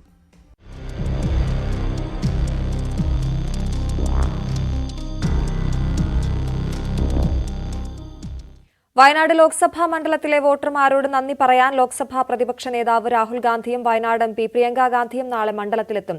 രാവിലെ 11-ന് കോഴിക്കോട് വിമാനത്താവളത്തിലെത്തുന്ന ഇരുവരും മുക്കത്ത് പൊതുസമ്മേളനത്തിൽ സംസാരിക്കും. കരളായി, വണ്ടൂർ, എടവണ്ണ എന്നിവിടങ്ങളിലും പ്രിയങ്ക ഗാന്ധി സ്വീകരണ സമ്മേളനങ്ങളിൽ പങ്കെടുക്കും. ഞായറാഴ്ച മാനന്തവാടിയിലും സുൽത്താൻ ബത്തേരിയിലും കൽപ്പറ്റയിലും സ്വീകരണ പരിപാടികളുണ്ട്. കരിപ്പൂർ വിമാനത്താവള വികസനത്തിന് സ്ഥലം വിട്ടുകൊടുത്തവർ നേരിടുന്നത് വലിയ പ്രതിസന്ധിയാണ്. വീട് നിർമ്മിക്കാൻ എയർപോർട്ട് അതോറിറ്റി NOC നൽകാത്തതിനാൽ 400-ലധികം പേരാണ് ബുദ്ധിമുട്ടിലായിരിക്കുന്നത്. NOC ലഭിക്കാത്തതിനാൽ നിർമ്മിച്ച വീടുകൾക്ക് നമ്പർ കിട്ടാത്ത പ്രതിസന്ധി വേറെയുമുണ്ട്. എയർപോർട്ട് അതോറിറ്റിക്കെതിരെ വലിയ പ്രതിഷേധമാണ് മേഖലയിൽ ഉയരുന്നത്. നല്ല ബുദ്ധിമുട്ടാണ്. ഒരു വീടുള്ളത് ഇതാക്കാൻ കഴിയാതെ ഇടങ്ങേറായി. ഇതിങ്ങനെ ഇപ്പം വരും ഒന്നും ചെയ്യാൻ പറ്റും. അങ്ങനെ അതിൽ നിന്ന് അദ്ദേഹം പോയവർക്ക് മതിയെന്നും പറഞ്ഞ് പോയതാ. ഇപ്പോഴും പോലും NOC തരണില്ല. പിന്നെന്താ നമ്മൾ ചെയ്യുക? വീട് പണി പൂർത്തിയായി കഴിഞ്ഞ് നമ്പറിന് വേണ്ടി ചെന്നപ്പോൾ പെർമിറ്റ് ഓൾറെഡി ഉള്ളതാണ്.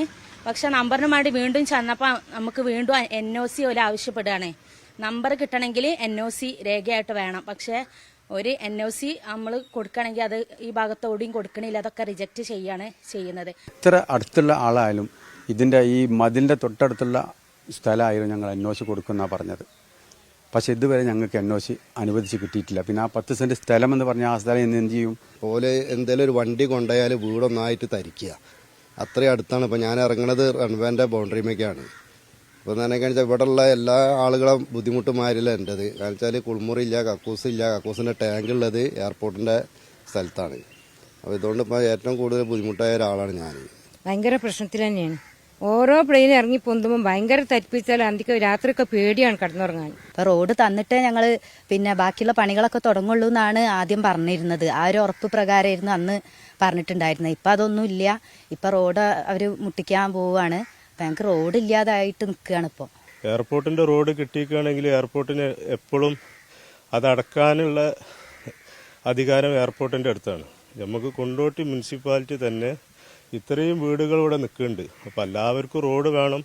കൊണ്ടോട്ടി നഗരസഭാ പരിധിയിലും പള്ളിക്കൽ പഞ്ചായത്തിലുമായി താമസിച്ചിരുന്ന വിമാനത്താവള വികസനത്തിന് ഭൂമി വിട്ടുകൊടുത്തവരാണ് ഇവരെല്ലാം. 1 വർഷം മുൻപാണ് സ്ഥലവും വീടുമെല്ലാം വികസനത്തിനായി നൽകിയത്. പകരം വീട് വയ്ക്കാൻ ഈ പ്രദേശത്തെവിടെയും എയർപോർട്ട് അതോറിറ്റി അനുവാദം കൊടുത്തിട്ടില്ല. 20 വർഷത്തിനു ശേഷം വികസന പ്രവർത്തനങ്ങൾ നടത്തേണ്ടി വരും എന്നതുകൊണ്ടാണ് എയർപോർട്ട് അതോറിറ്റി NOC നൽകാത്തതെന്ന് നഗരസഭാ അംഗങ്ങൾ പറയുന്നു. ഇത് ജനങ്ങളുടെ മൌലികാവകാശത്തിന്റെ ലംഘനമാണെന്നും വലിയ പ്രതിഷേധമുയർത്തുമെന്നും ഇവർ വ്യക്തമാക്കി. ഇങ്ങനെ പ്രദേശത്തെ ആളുകൾ മുഴുവൻ ദുരിതം അനുഭവിച്ചുകൊണ്ടിരിക്കുകയാണ്. ഇനി വീടെടുക്കാനുള്ള ആളുകളും അതുപോലെ തന്നെ ഒരു 5 സെന്റ് അവരുടെ വീടിന്റെ ആവശ്യങ്ങൾക്കോ മറ്റാവശ്യങ്ങൾക്കോ വിൽക്കാൻ പറ്റാത്തൊരവസ്ഥയും മൊത്തത്തിൽ ഇവിടെ പ്രയാസപ്പെടുത്തുന്ന ഒരു സ്ഥിതിവിശേഷമാണ് ഇന്ന് ഇവിടെ ഉള്ളത്. ഇതിന് അടിയന്തരമായി പരിഹാരം കണ്ടേ തീരൂ. ഇന്ന് സമരത്തിന് തുടക്കം കുറിക്കുകയാണ്. വിമാനത്താവളത്തിന്റെ റസ നിർമ്മാണത്തിനായി 12 ഏക്കറോളം ഭൂമി ഏറ്റെടുത്തിട്ടുണ്ടെങ്കിലും 1 വർഷമായിട്ടും ഒരു പ്രവർത്തനവും തുടങ്ങിയിട്ടില്ല. എന്നാൽ നിലവിലുള്ള പല റോഡുകളും നിർമ്മാണ പ്രവർത്തനങ്ങളുടെ പേര് പറഞ്ഞ് ഉപയോഗിക്കാനും അധികൃതർ സമ്മതിക്കുന്നില്ല. 12.5 ഏക്കർ എടുത്ത ഭൂമി ഏറ്റെടുത്തിട്ട് 1 വർഷമായി. നാളിന്നു വരെ ഇതിൽ മണ്ണ് നിറക്കാനോ ടേബിൾ ടോപ്പ് വിമാനത്താവളം ആയതുകൊണ്ട് ഇത്ര ഉയരത്തിൽ മണ്ണിട്ട് പൊക്കുവാനോ ഇതുവരെ സാധിച്ചിട്ടില്ല. അങ്ങനത്തെ ഒരു സ്ഥിതിയിൽ 427 ഏക്കർ ഭൂമി ഏറ്റെടുത്തുകൊണ്ട് വളരെ പ്രയാസകരമായ സ്ഥലങ്ങളാണ് ഇനി അങ്ങോട്ടുള്ളത്. വളരെ ഗർത്തങ്ങളായി കിടക്കുന്ന കുണ്ടുകളായിട്ട് കിടക്കുന്ന സ്ഥലങ്ങളിലൊക്കെ മണ്ണിട്ട് പൊക്കാൻ എങ്ങനെ സാധിക്കും എന്നുള്ളത് ഞങ്ങൾക്കറിയില്ല. എയർപോർട്ട് അതോറിറ്റിയുടെ നടപടികൾക്കെതിരെ വലിയ പ്രക്ഷോഭങ്ങൾക്കാണ് മേഖലയിലുള്ളവർ ഒരുങ്ങുന്നത്. വിമാനത്താവള വികസനത്തിനായി 72.85 കോടി രൂപ ചെലവഴിച്ച് പള്ളിക്കൽ വില്ലേജിൽ 5.56 ഏക്കറും നെടിയിരുപ്പ് വില്ലേജിൽ 6.9 ഏക്കറും കണക്കാക്കി 12.48 ഏക്കർ ഭൂമിയാണ് സംസ്ഥാന സർക്കാർ വിമാനത്താവള അതോറിറ്റിക്ക് ഏറ്റെടുത്തു നൽകിയത്. ന്യൂസ് 18 മലപ്പുറം. ശുദ്ധവായു വില കൊടുത്തു വാങ്ങി ഡൽഹി നിവാസികൾ. വായു മലിനീകരണത്താൽ ശ്വാസം മുട്ടുന്ന ഡൽഹിയിലെ പ്രതിസന്ധിയെ മറികടക്കാനായി ശുദ്ധീകരിച്ച ഓക്സിജൻ പണം കൊടുത്ത് ശ്വസിക്കുകയാണ് ഡൽഹിയിലെ ജനങ്ങൾ. ഡൽഹി എയർപോർട്ട് ടെർമിനൽ 3 സമീപം ആരംഭിച്ച ഓക്സി പ്യൂർ എന്ന സ്ഥാപനത്തിൽ ദിവസേന എത്തുന്നത് നിരവധി പേരാണ്. വായു നിലവാര സൂചിക 500 കടന്ന ഡൽഹിയിൽ വില കൊടുത്ത് ശുദ്ധവായു ശ്വസിക്കാൻ ആളുകളുടെ വൻ തിരക്ക്. ശുദ്ധമായ ഓക്സിജൻ വാഗ്ദാനം ചെയ്യുന്ന ഓക്സി പ്യൂർ എന്ന ഓക്സിജൻ ബാറിൽ ഒരു ദിവസം എത്തുന്നത് 30-ലേറെ ഉപഭോക്താക്കളാണ്. 20 മിനിറ്റ് ശുദ്ധവായു ശ്വസിക്കുന്നതിന് 299 മുതൽ 499 രൂപ വരെയാണ് ചിലവ്. 2019 ആരംഭിച്ച ഓക്സിജൻ ബാറിൽ 80 മുതൽ 90% വരെ ശുദ്ധമായ ഓക്സിജനാണ് ലഭിക്കുന്നത്. ഡൽഹി വിമാനത്താവളത്തിലെ ടെർമിനൽ 3-ലാണ് ഓക്സിജൻ ബാർ പ്രവർത്തിക്കുന്നത്. ബാറിൽ 7 സുഗന്ധങ്ങളിൽ ഓക്സിജൻ ലഭിക്കും. ഗ്രാമ്പു, മിന്റ്, ലാവൻഡർ, യുക്കാലിപ്സ്, ഓറഞ്ച് തുടങ്ങിയ സുഗന്ധങ്ങളിൽ ഇവിടെ ഓക്സിജൻ ലഭിക്കും. ഡൽഹി സ്വദേശികളായ ആര്യവീർ കുമാറും മാർഗരിറ്റ കുരിച്ചാനുമാണ് കമ്പനിയുടെ സ്ഥാപകർ. ആശുപത്രികളിൽ നൽകുന്ന സിലിണ്ടർ ഓക്സിജൻ അല്ലെന്നും എയർ പ്യൂരിഫയറും ഓക്സിജൻ കോൺസെൻട്രേറ്ററും ഉപയോഗിച്ച് അന്തരീക്ഷ വായുവിൽ നിന്ന് നൈട്രജൻ തരംതിരിച്ചുണ്ടാക്കുന്ന ഓക്സിജനാണെന്നുമാണ് ഉടമകളുടെ വാദം. ഇതിനകം തന്നെ 25,000-ലേറെ പേർ ഓക്സിജൻ ബാറിൽ വന്നിട്ടുണ്ടെന്ന് മാനേജർ കരൺ ചൗധരി പറയുന്നു. പകുതിയിലധികവും വിദേശികളാണ്. ഡൽഹിയിലെ വായു ഏറ്റവും മലിനമാകുന്ന ശൈത്യകാലത്താണ് ഓക്സിജൻ ബാറിൽ ഏറ്റവും തിരക്ക് അനുഭവപ്പെടുന്നത്. News desk, news 18. മുംബൈയിൽ എയർ ഇന്ത്യ പൈലറ്റ് സൃഷ്ടി തുലിയുടെ മരണത്തിൽ കൂടുതൽ വിവരങ്ങൾ പുറത്ത്. യുവതിയുടെ കാമുകൻ ആദിത്യ പണ്ഡിറ്റിനെതിരെ ഗുരുതര ആരോപണങ്ങളുമായി സൃഷ്ടിയുടെ കുടുംബം രംഗത്തെത്തി. യുവതിയെ ആദിത്യ പരസ്യമായി അപമാനിച്ചെന്നും മാനസികമായി പീഡിപ്പിച്ചെന്നും പണം തട്ടിയെടുത്തെന്നുമാണ് ആരോപണം. മരണത്തിന് 15 മിനിറ്റ് മുൻപ് സൃഷ്ടി തങ്ങളെ ഫോണിൽ വിളിച്ചതായും സന്തോഷവതിയായി സംസാരിച്ചിരുന്നതായും കുടുംബം വെളിപ്പെടുത്തി. എയർ ഇന്ത്യ പൈലറ്റ് 25-കാരിയായ സൃഷ്ടി തുലിയെ തിങ്കളാഴ്ചയാണ് മുംബൈയിലെ ഫ്ളാറ്റിൽ മരിച്ച നിലയിൽ കണ്ടെത്തിയത്. സംഭവത്തിൽ ആത്മഹത്യാ പ്രേരണക്കുറ്റം ആരോപിച്ച കാമുകൻ ആദിത്യ പണ്ഡിറ്റിനെ പോലീസ് അറസ്റ്റ് ചെയ്തിരുന്നു. അന്തേരിയിലെ മാറോൾ ഏരിയയിലെ വാടക ഫ്ളാറ്റിൽ നിന്നാണ് മൃതദേഹം കണ്ടെത്തിയത്. ഡേറ്റാ കേബിൾ ഉപയോഗിച്ച് തൂങ്ങിമരിച്ച നിലയിലായിരുന്നു മൃതദേഹം. തിങ്കളാഴ്ച പുലർച്ചെ ആദിത്യയെ വിളിച്ച് താൻ ആത്മഹത്യ ചെയ്യുമെന്ന് സൃഷ്ടി പറഞ്ഞിരുന്നു. ഫ്ളാറ്റിന്റെ വാതിൽ പൂട്ടിയിട്ടതിനെ തുടർന്ന് പുറത്തുനിന്നൊരാളെ വിളിച്ച ആദിത്യ വാതിൽ തുറന്നു. അപ്പോഴാണ് യുവതിയെ ഡേറ്റാ കേബിൾ ഉപയോഗിച്ച് തൂങ്ങിമരിച്ച നിലയിൽ കണ്ടെത്തിയതെന്നാണ് ആദിത്യ പോലീസിന് നൽകിയ മൊഴി. അതേസമയം സൃഷ്ടിയുടേത് കൊലപാതകമാണെന്നും പിന്നിൽ ആദിത്യ പണ്ഡിറ്റാണെന്നുമാണ് യുവതിയുടെ കുടുംബത്തിന്റെ ആരോപണം. മരണത്തിന് 15 മിനിറ്റ് മുൻപ് സൃഷ്ടി ഫോണിൽ വിളിച്ച് സന്തോഷത്തോടെ സംസാരിച്ചിരുന്നതായും കുടുംബം വെളിപ്പെടുത്തി. സൃഷ്ടിയുടെ മരണത്തിൽ മറ്റൊരു വനിതാ പൈലറ്റിന് പങ്കുണ്ടെന്നും മാതൃസഹോദരൻ വിവേക് തുലി ആരോപിച്ചു. സൃഷ്ടിയെ ആദിത്യ പരസ്യമായി അപമാനിക്കുകയും ഉപദ്രവിക്കുകയും ചെയ്തിരുന്നു. നടുറോഡിൽ കാറിൽ നിന്ന് ഇറക്കി വിട്ടിട്ടുണ്ട്. നോൺ വെജിറ്റേറിയൻ ഭക്ഷണം കഴിക്കരുതെന്നാവശ്യപ്പെട്ടും സമ്മർദ്ദത്തിലാക്കിയിരുന്നു. ആദിത്യയുടെ കുടുംബത്തിന്റെ അക്കൗണ്ടിലേക്ക് സൃഷ്ടി പണം കൈമാറിയിട്ടുണ്ടെന്നും ബന്ധുക്കൾ ആരോപിക്കുന്നു. ഉത്തർപ്രദേശ് സ്വദേശിയായ സൃഷ്ടി കഴിഞ്ഞ ജൂൺ മുതലാണ് മുംബൈയിൽ താമസിക്കുന്നത്. 2 വർഷം മുൻപ് ഡൽഹിയിൽ കൊമേഴ്ഷ്യൽ പൈലറ്റ് കോഴ്സിന് പഠിക്കുന്നതിനിടെയാണ് ഇവർ ആദിത്യയെ പരിചയപ്പെട്ടത്. സൃഷ്ടിയുടെ കുടുംബത്തിന്റെ പരാതിയെ തുടർന്നാണ് ആദിത്യ അറസ്റ്റിലായത്. കോടതിയിൽ ഹാജരാക്കിയ ആദിത്യയെ ഈ മാസം 29 വരെ പോലീസ് കസ്റ്റഡിയിൽ വിട്ടിരിക്കുകയാണ്. ന്യൂസ് 18 മുംബൈ. ഇടവേള.